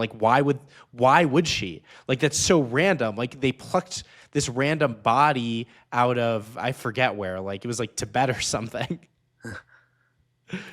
I think it was Morocco. Morocco. But yeah, I think there's another moment in this when Zosha starts going, fun fact, a study of zebrafish seems to imply that oxytocin is whatever. But it reminded me of the earlier season Zosha, where the only way she could carry on a conversation was bringing up random fun facts. And that's when it really feels like you're not talking to a human that knows how to have a personal conversation. All she can do is pluck knowledge out of her mind. And I think the hive has evolved to some extent since we first met them. They're better and better at acting for Carol's benefit. They can use words like I. They still struggle with it. But this was one example where you see they haven't evolved all that much. And so it was just one more reminder that this is all fake, basically. And Carol starts to say that, yeah, I'm not that good at feeling good, but I do feel happy right now. And I keep expecting it to stop, but it just doesn't. And Zosha says, I'm glad. And it only gets better. Which was the slip up. Or was it intentional? I'm not sure. But either way, it tells Carol, wait, are you talking about the joining? But you can't join me. You need my stem cells. And then it comes out that they have her frozen eggs. It takes time and a bit of luck, but within a month, hopefully not more than 2 or 3 months, we will be able to tailor that virus and infect you. Chekhov's eggs. That's right. They finally come into play. If you loved me, Carol says, you wouldn't do this. And finally, Zosha says, Carol, please understand. We have to do this because we love you. Because I love you, Carol. Why doesn't she just ask for her eggs back? I mean, it's too late. Yeah. I saw that question pop up a lot on Twitter and Reddit. It's like, she's so stupid. Why doesn't she just ask for her eggs back? I'm sure they've like genetically sequenced them completely. They have all the data. I think they also They probably cloned them. The instant, anything they have the imperative. They want to convert her. Like they're not going to do anything that will actually prevent their ability to. Yeah. To convert her. Can you imagine if the scene went that direction? It's like she's already said, because we love you, we have to non-consensually steal your eggs and use them to turn you into somebody else. Come on, give them back. It just so obviously would not work at this point. Also, like one theme of the show, I don't think the show is like all a metaphor for addiction or anything, but in terms of the themes of personal autonomy and when or whether it's okay to override another person's autonomy for their own good or for their own happiness. I mean, just earlier this episode, we see an example of it in the unjoined world with Helen keeping track of bugging the liquor cabinet, right? Carol was unhappy and struggling with addiction. The whole point of addiction is that you do not fully have control over yourself when it comes to a certain substance. And Helen probably thought that what she was doing was ethical and an act of love. And I think many of us would probably agree with that. I think it really depends on the specific situation. But if Zosha really does still somehow have a sense of soul or an individual consciousness that just happens to feel all these imperatives, and there is something that it's like to be Zosha still, as opposed to Zosha as fully an automata that's just wired into this electromagnetic cloud. If there really is something that it's like to be her, and she just feels incredible all the time, then you see that it's like the example she used. If you saw a person drowning, wouldn't you save them? It is a compelling question. I think because I'm a human and because I'm an individual and because I bleed red, white, and blue as an American, I don't like it, but I can see the arguments in favor of it. Yeah, it's one of the many questions the show brings up that you can apply to the real world. At what point, for example, is it okay to medically intervene if somebody has a condition that makes them dangerous to themselves or others? And the Hive takes that and runs with it. They take it a little bit further and say Carol isn't necessarily a danger to herself, though she did ask us for an atom bomb, so the jury's out. But they take it very literal. A person is at 50% level of happiness, we can get them to 100. So of course we're going to intervene. We cut to day 74. Minusos is studying electromagnetism and other related topics.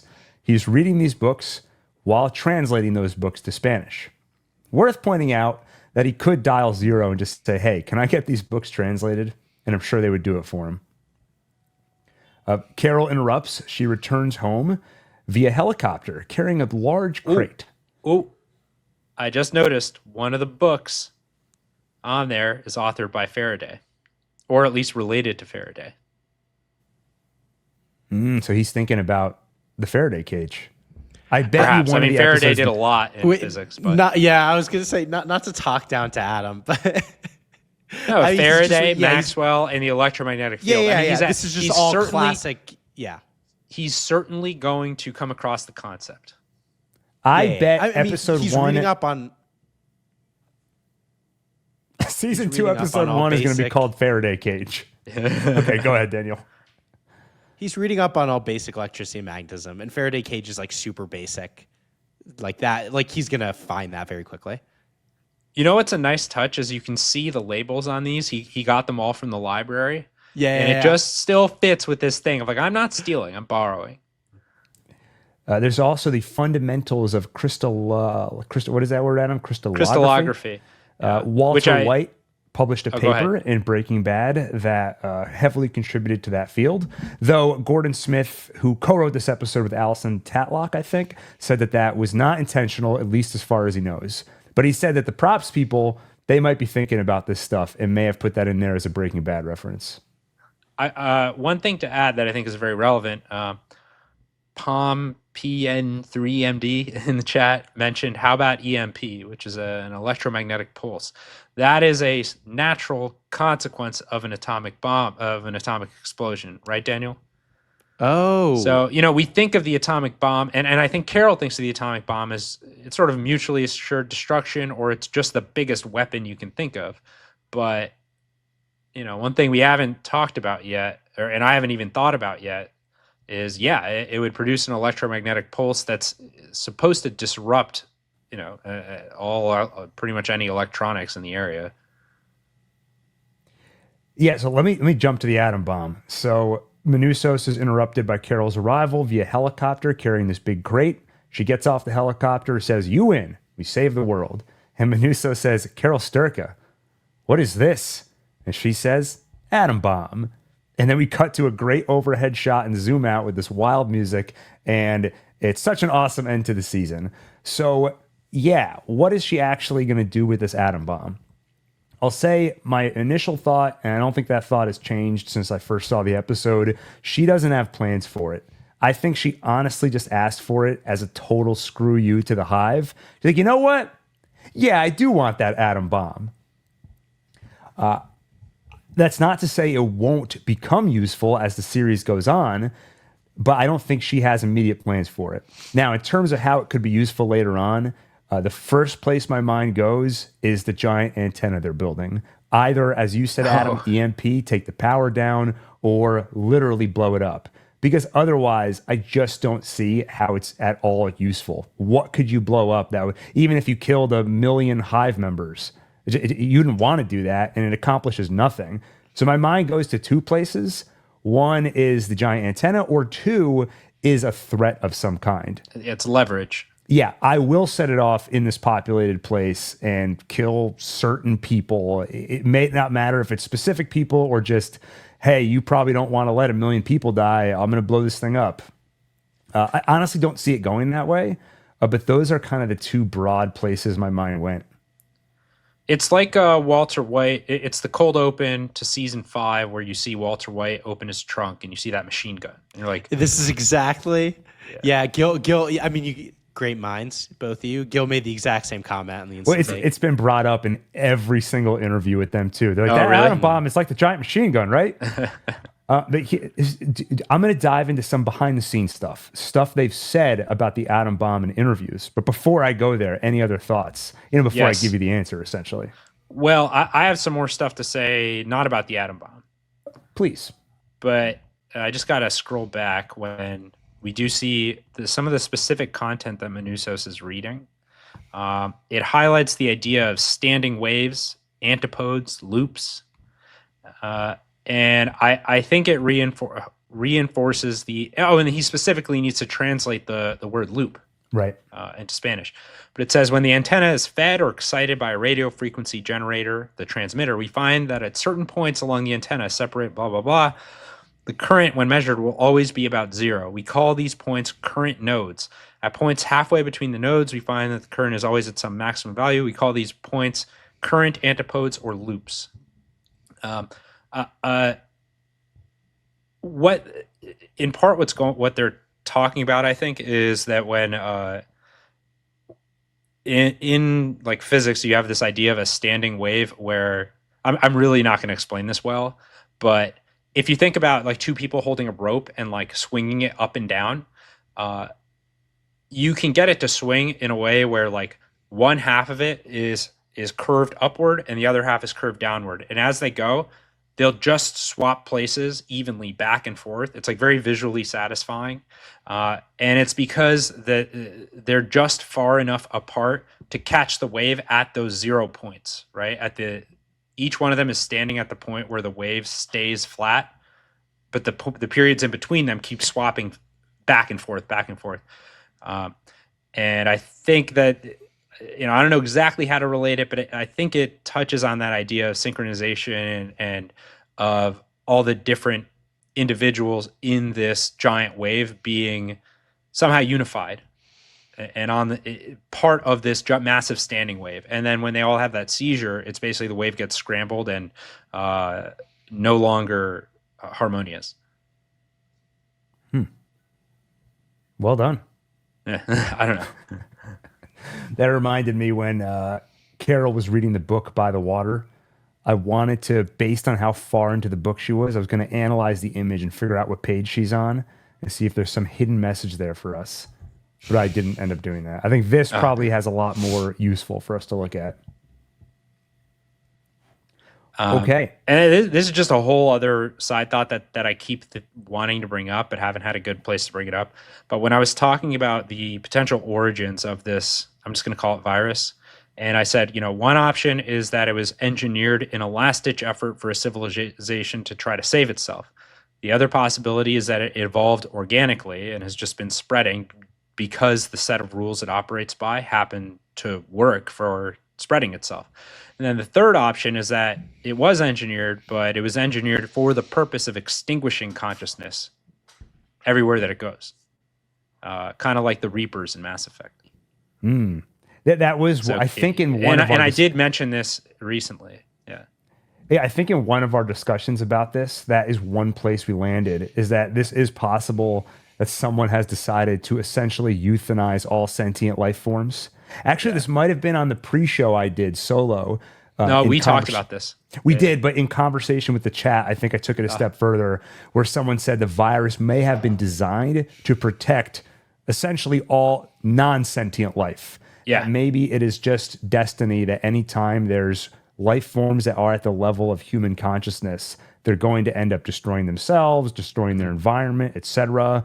So let's euthanize all of them in the universe and protect animals, plants, etc. Or it's a matter of euthanasia in the sense of, a lot of people in the chat have been talking about Eastern philosophy and Buddhism, and in Buddhism, there's this idea that life is suffering, which is like a very rough way to paraphrase the belief, but the idea that just existing as an individual ego and soul is inherently unsatisfactory because in order to live, it necessitates action, which means you're always going to be wanting for something, which means you're always going to feel like something is missing. And you're always going to be in pursuit of something, which means you'll be perpetually dissatisfied because if you don't have that thing, then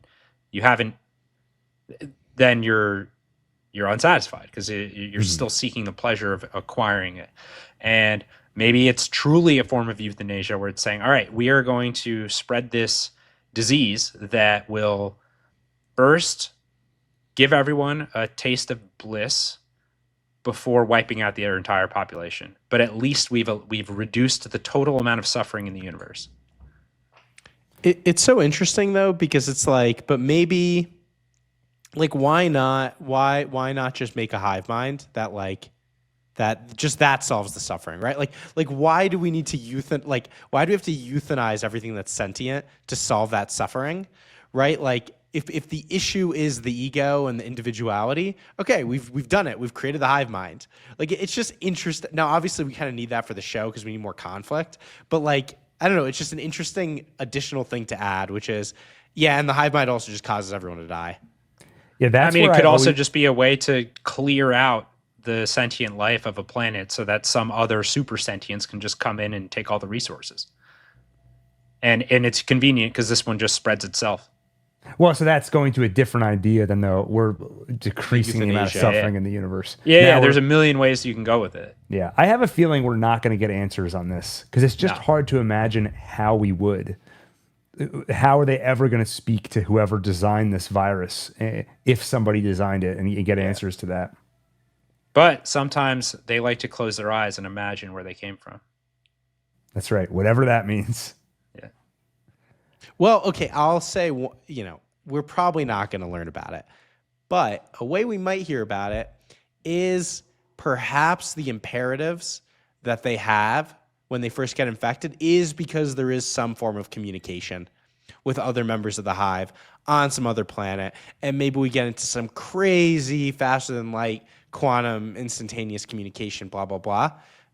Extremely unlikely, but that would be pretty cool. You could also get into Earth was actually seeded with something millions of years ago that is broadcasting hive imperatives, but we were just waiting for all the minds to be activated to receive that signal.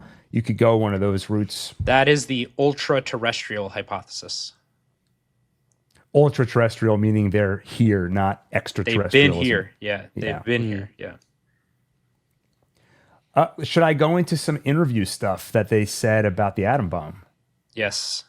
Okay, so Vince Gilligan revealed that they originally had a less exciting ending, and Apple gave them a note. Is there a better ending to be had? Apple and Sony did not say, have her get the atom bomb. They just said, is there a more exciting ending? And then I think they said while they were making this episode, they thought of it. So it was pretty late in the game. In terms of what the original ending was, Gordon Smith, who co-wrote the episode, said it was similar to that ending, the one we saw. It was more subtle. Carol secretly forges a pact with Manusos, slips him a note, and is perhaps going to play double agent. There wasn't as much of a flag planted, like, nope, I'm not doing this. This relationship with the others can't continue. So it was less open warfare, and it was going to be more covert. Having said that, in other interviews, Vince Gilligan has said, we do have plans for the atom bomb.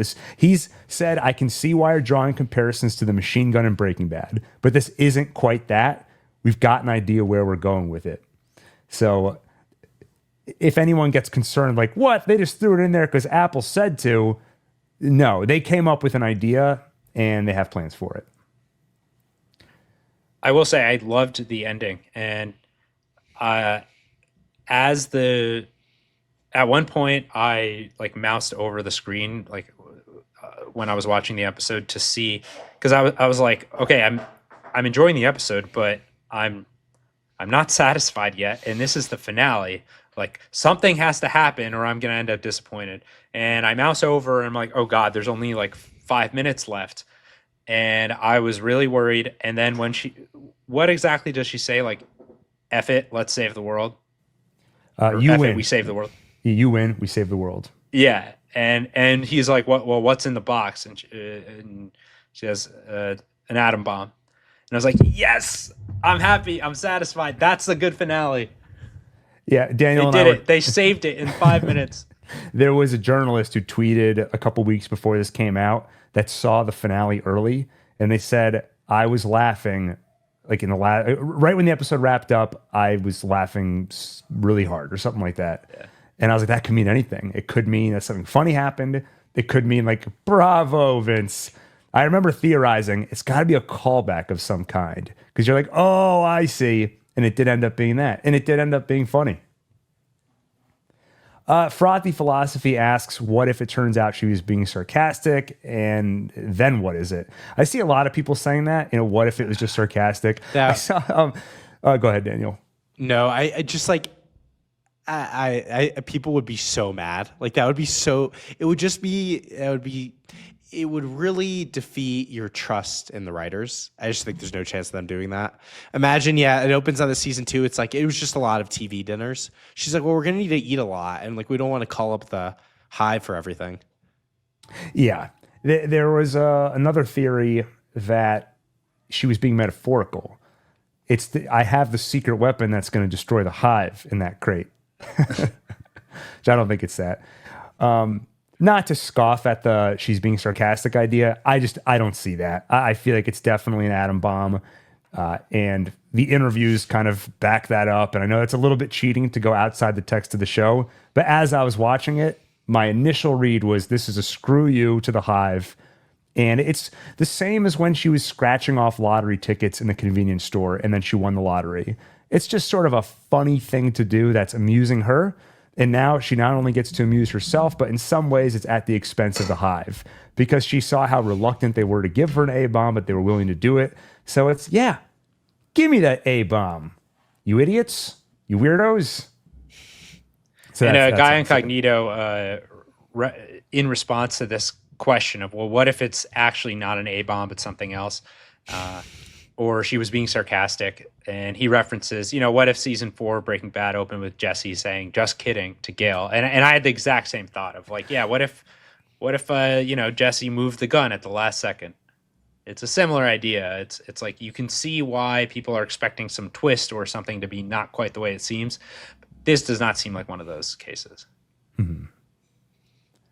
Well, that brings us to the end of the episode and the end of the season. Thoughts, any other feelings you didn't share in this recording on this episode or the season as a whole? It's a masterpiece.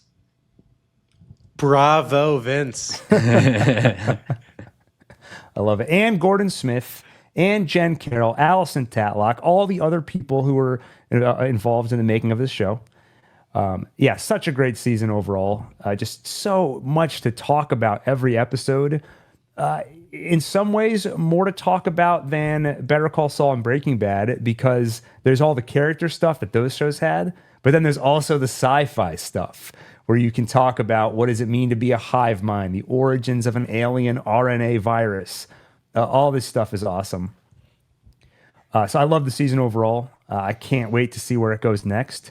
It's going to be a while.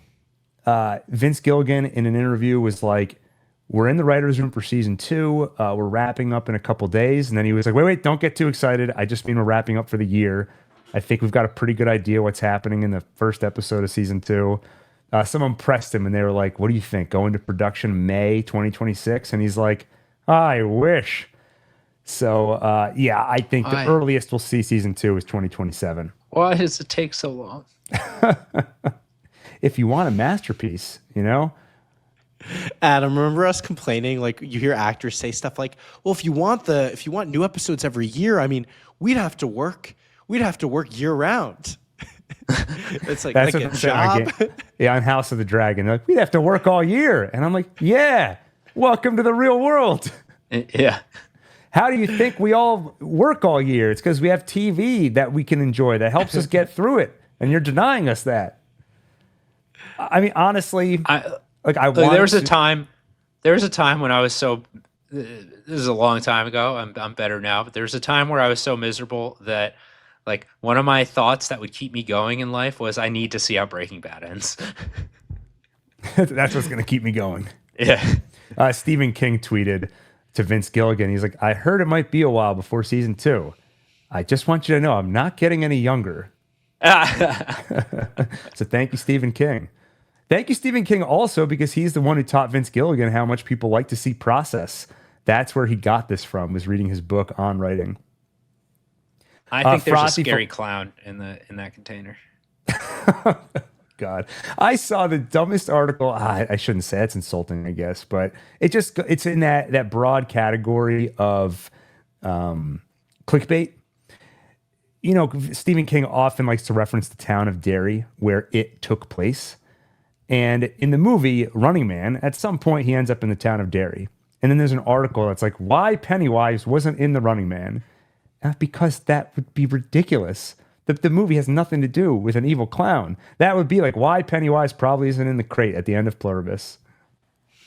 But anyway, Frothy Philosophy asks, each of you give your favorite scene/sequence and why. I mean, for me, it's easy because I know what you're going to say. You already know, go ahead, tell me. Manusos traversing the land. Exactly. Because I watch stories, I consume stories to feel something. And I almost just measure on the quantity and satisfaction of feelings. I felt a lot in that sequence, and it was one of those feelings that I particularly enjoy. The idea of just principled, marching ahead, no matter the obstacles, I'm going to keep going, even if it kills me. And you get to just fester in that for half an episode. Fester. You get to fester in this thing that you love. Fester like the wounds on his back. Yeah. Daniel's waiting for me to go because he's still thinking. I picked that up in the electromagnetic cloud. I won't say this is my favorite, but it's one that I want to highlight, I think. And it's easy for it to go under the radar given how much has happened. But the scene, the flashback between Carol and Helen. You know, we spent so little time with Helen in the grand scheme of things, and yet her ghost or her shadow and her voice in a way, because she joined at the last second, has had such a major impact on the Hive's behavior toward Carol and on Carol herself. Her grave there is still influential and visually very looming. And so the scene where the two of them are in I don't know, the subarctic, looking at the aurora, and it tells you a lot about Helen, tells you a lot about Carol and Carol's relationship to happiness. It also has some of that sci-fi vibe because you're looking up at the stars and the cosmos. You're already aware that this thing came from space, and yet no one on Earth knows about it yet, even though that star has been blinking, or that planet has been blinking and sending the signal potentially for hundreds of years. And visually, they pulled it off really well, which unfortunately you can't say it about every scene. I don't think it really, in the end, that has no impact on the graphical stuff, like where it came up short, has no impact on my overall assessment. But here, the way it was done very well does have a positive impact, and I just think it's a very good scene and sets the stage really well, and also shows that we haven't seen Vince Gilligan do that much with relationships. I mean, even in Better Call Saul, the relationship with Saul and Carol was always told through the lens of their schemes and through the way they would react afterward, or the vices that they mutually shared. But this was just a very different approach to relationship building, and it told so much of the full story there in a way that I thought was very effective and worth revisiting. Yeah, there's a lot of firsts for Vince Gilligan. It feels like in this show, where it feels in such contrast to what he'd done previously.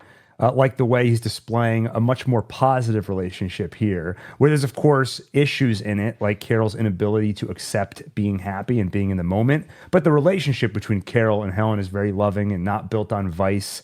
Another example, the end of this season, is somebody triumphantly saying, "Let's save the world."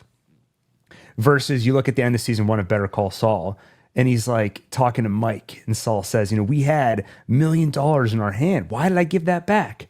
You said something about doing the right thing." And Saul's like, "I'm never doing that again." Yeah. And you're like, "Yeah, become evil." By the way, Adam, you accidentally said Saul and Carol. Oh. So Ray Seaman just disappears into the roles. That's funny. I'm not going to pick a single scene, but instead I'll just mention, just think about how many iconic, amazing scenes we've had in just one season. And I've seen some of these in the chat, the TV scene at the end of episode 1. That was incredible. And that's a great example of, even if you can say we've seen these sci-fi ideas before, not done in this particular way. And her talking to the TV, and it's somebody behind where the president would typically be. It's just hilarious and a great way of showing it. And we're also seeing, you alluded to this, where we're watching people they're not anti-heroes. They're just regular heroes now, right? They're still people, and they're flawed.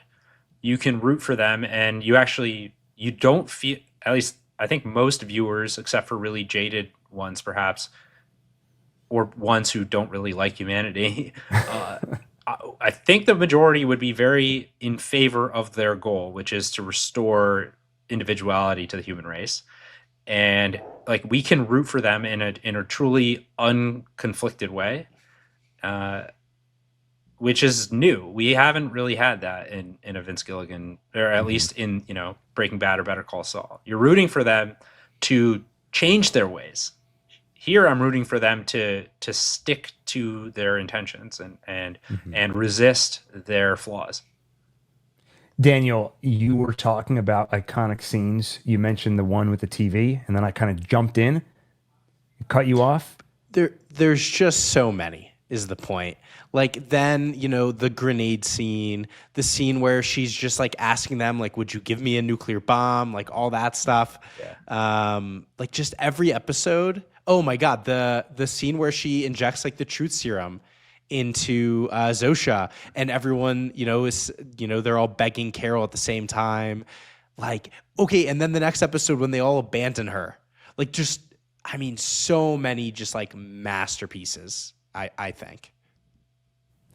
I think in terms of what's coming next, I may put together an actual predictions video, but one general idea I have is, okay, so much of season 1 was about getting Carol to a place where she's ready to save the world. And now Manusos is here and they've got this thread they can pull on with the radio frequency. I wonder if we'll get 1 or 2 episodes that are of kind of a heist episode where they hatch a scheme and they have to execute on it. Because if you think about it, it's going to be very difficult to get access to a member of the Hive again. They're going to keep their distance unless you can convince them, hey, I had a change of heart. And that is one thing we haven't really seen tested too much. They don't do well picking up sarcasm, which implies to me it might be pretty easy to lie to them. Like, could Carol call them up right now and say, hey, I'm actually not going to try and undo all this. I changed my mind. I'm good again. I'm on your side. Can you come back? Would they be dumb enough to come back? I'm not sure. I think her possession of the atom bomb was sort of like the last burnt bridge, at least for a very long time. I think she was saying, all right, they're gone. I'm fully now committed to defeating them or destroying them, right? And so they're still going to give me the stuff that I want, but I don't think they're ever really going to come back. So let me make this one last really big request. Again, I know she can still request things, but I think she probably wants as little to do with them as possible now. And I do think that if they need to get closer somehow, they're going to have to do it through some of the other survivors. And I know the only other survivors we've seen are Lakshmi and Kumba. Now, Kumba is, I think, kind of screwed because they have more of his genetic material than they know what to do with. He's been depositing it nonstop, freely. And he's also under the false assumption that as long as he doesn't consent to the stem cell thing, he's safe. Now, for all we know, he's been converted already. If not, he would be a good plant if she can somehow communicate with him securely. Because I think once Kumba finds out that he is very vulnerable and he's almost certainly going to get converted against his will, he's probably going to start to feel motivated to join them. And I think there are subtle lines that tell us this, like when he says, I did find it, a bit disturbing that they were consuming the HDP, but he did also understand it. But the fact is he doesn't want to change. And we don't see any evidence that Lakshmi wants to change either. I think she's just in total denial of the situation. She cares deeply about her son. And, it's possible she'll snap out of it at some point too. We have no idea. Right now, she's mostly been played for laughs and also played for frustrating Carol so much that she almost questions whether these people even deserve saving at times. But I wouldn't underestimate what that character might bring to the show later. Similar to, remember, like, Badger and Skinny Pete, like they were kind of played for laughs too. They did serve some practical purposes, but they also did play significant roles at times too in Breaking Bad. And then the other thing is that there are still other survivors too that we really haven't seen again. Maybe we won't see them again, but I'd be surprised. And some we haven't seen at all. Basically, the non-English speakers, other than Manusos, we haven't met. Yeah. Yeah, it would seem like you have to involve them to some extent, even just from a show standpoint. It would be weird for them to be out there and we never touch on it any further.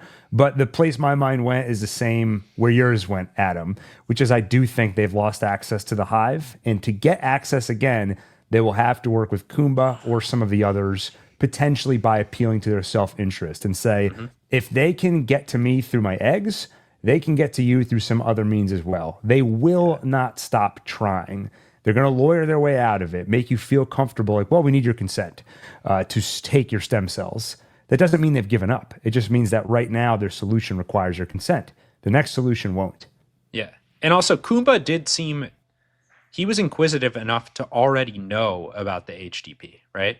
And inquisitive enough to find out about the stem cell thing. So for all we know, he's had further conversations and put it together and realized the technicality there, which is, oh yeah, just because I don't consent to the stem cells thing doesn't mean they're not still going to try to convert. Because all you have to do is, they're not going to lie. All you have to do is ask them questions and either hear the truth or hear when they're not willing to answer. Right, exactly. And I think where you're going to see some tension is, let's say they want to get a message to Kumba and explain the situation. Carol might say, let me record a video, and the Hive will send it to him. Manusos will say, well, they're going to see the contents of that message, and although they'll send it to him, they're in their lawyerly way going to abide by, they're not going to lie to you or anything, but them knowing what we're up to could be a problem. So I think that's where some of the friction is going to come from. In the interview, when they said that initially Carol was just going to slip Manusos a note of some kind, maybe the note slipping will still happen, but instead it's going to Kumba or some of the others. But I think there's going to be some fun heist-like, spy-like behavior next season. I also think that the Hive is so literal and out of touch with subtext in conversation that there are probably ways that Carol can send a video that actually seem pretty innocuous to Kumba. She could even be like, well, good news. I learned that the others have a way of gaining more. She could present it in a way that doesn't sound negative, and they'll probably get you too soon, Kumba. It's great. Or she can really do it in ways that involve reading between the lines that I actually think the Hive wouldn't be able to understand. And just a separate thought about whether or not they'll ever come back now to Albuquerque. I think I think that no living member of the Hive can permit themselves to come anywhere within like the blast radius of the nuke. The funny thing and I is, think Carol probably knows that too. So it's like they're just not going to come here. And I don't know that they would risk. Do you think they would risk their lives to convert Carol? I'm not sure. I was going to say the funny thing is I feel like the blast radius of the nuke is probably smaller than the amount they were evacuating before. Like a nuke, probably. like a normal size nuke doesn't even take out an entire city. But I'm pretty sure, but they evacuated like the entirety of Albuquerque and like the surrounding area because they had no reason to be there. Like it's just not efficient. Yeah, and I think they're just that scared. Also, they're scared not just of the nuke, but also of just Carol. Manuso screaming in their face again, which was a funny thought I had. They only need one of them. Like literally, if they had just taken Rick and confined him to the house and like tied him up, it's like now we've got a weapon that anywhere the Hive hides on this earth, we yell in Rick's face and you're all going down. I was thinking about that. Like, yeah, that's so powerful. So I feel like Carol really screwed up releasing Rick, but Manusos doesn't seem so perturbed about it. Well, I also think I think right now the relationship between Carol and the Hive is still not openly antagonistic. Well, and I think if they hold one hostage like that, now they might not give you anything. Yeah, and I think we'll have to see where things stand in season 2, episode 1. It's fairly antagonistic to take that nuke, but I think they also probably see it for what it is. Like that nuke can't really hurt us all that much. I mean, one atom bomb. So we'll see how antagonistic they consider things next season. Any other thoughts before we wrap up? It's such a good show. Awesome. Bravo, Vince. Yes. Our usual sign off. Okay, well, with that was our full take for the season finale of Pluribus. I don't know if there's going to be any more podcast content regarding Pluribus between now and the next season, but stay subscribed to the One Take Podcast channel, because if we want to talk about anything else, any other shows, for example, maybe none of the Seven Kingdoms, that's where the podcast content is going to go. And we'll make sure to put at least some kind of announcement on the audio feed. So if you're just subscribed to Pluribus for the Rest of Us, you'll know where we are. But yeah, make sure you're on the Pluribus for the Rest of Us podcast and any podcast app, and or make sure you're subscribed to the One Take Podcast YouTube channel. Might as well subscribe to the main One Take channel while you're at it. I'll put all the links in the description and a pinned comment, but we won't be hard to find. Well, and I think we'll still want to do some streams here and there, even if it doesn't always solely focus on Pluribus or any specific show. Yes, agreed. Also, I've been rewatching Better Call Saul, and it's given me a lot of thoughts. So, yeah, I've always I'm of two minds. Sometimes I want to go back and rewatch Better Call Saul. At other times, it feels like this is how I felt right after it ended. It just had such a great ending, and I feel like the story is so done and told, and we talked about it so much. As soon as it ended, I was suddenly like, I never have to watch it again. It was such a satisfying experience. I mean, we dissected we milked every last drop of HDP from that show. I mean, the amount of podcast. I mean, I don't know, probably like 100 hours of conversation about it. I know, and that's maybe more. If Big Ralph is out there, he was emailing me and being like, "Hey, are you going to make like a 5-hour Better Call Saul retrospective?"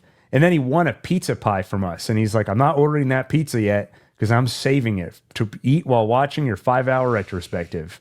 And if you're out there, Big Ralph, I don't think it's going to happen, but keep the dream alive. It might. So with that, I'm Gil. I'm Daniel. I'm Adam. And this is Pluribus for the rest of us. Us. Season finale, full take.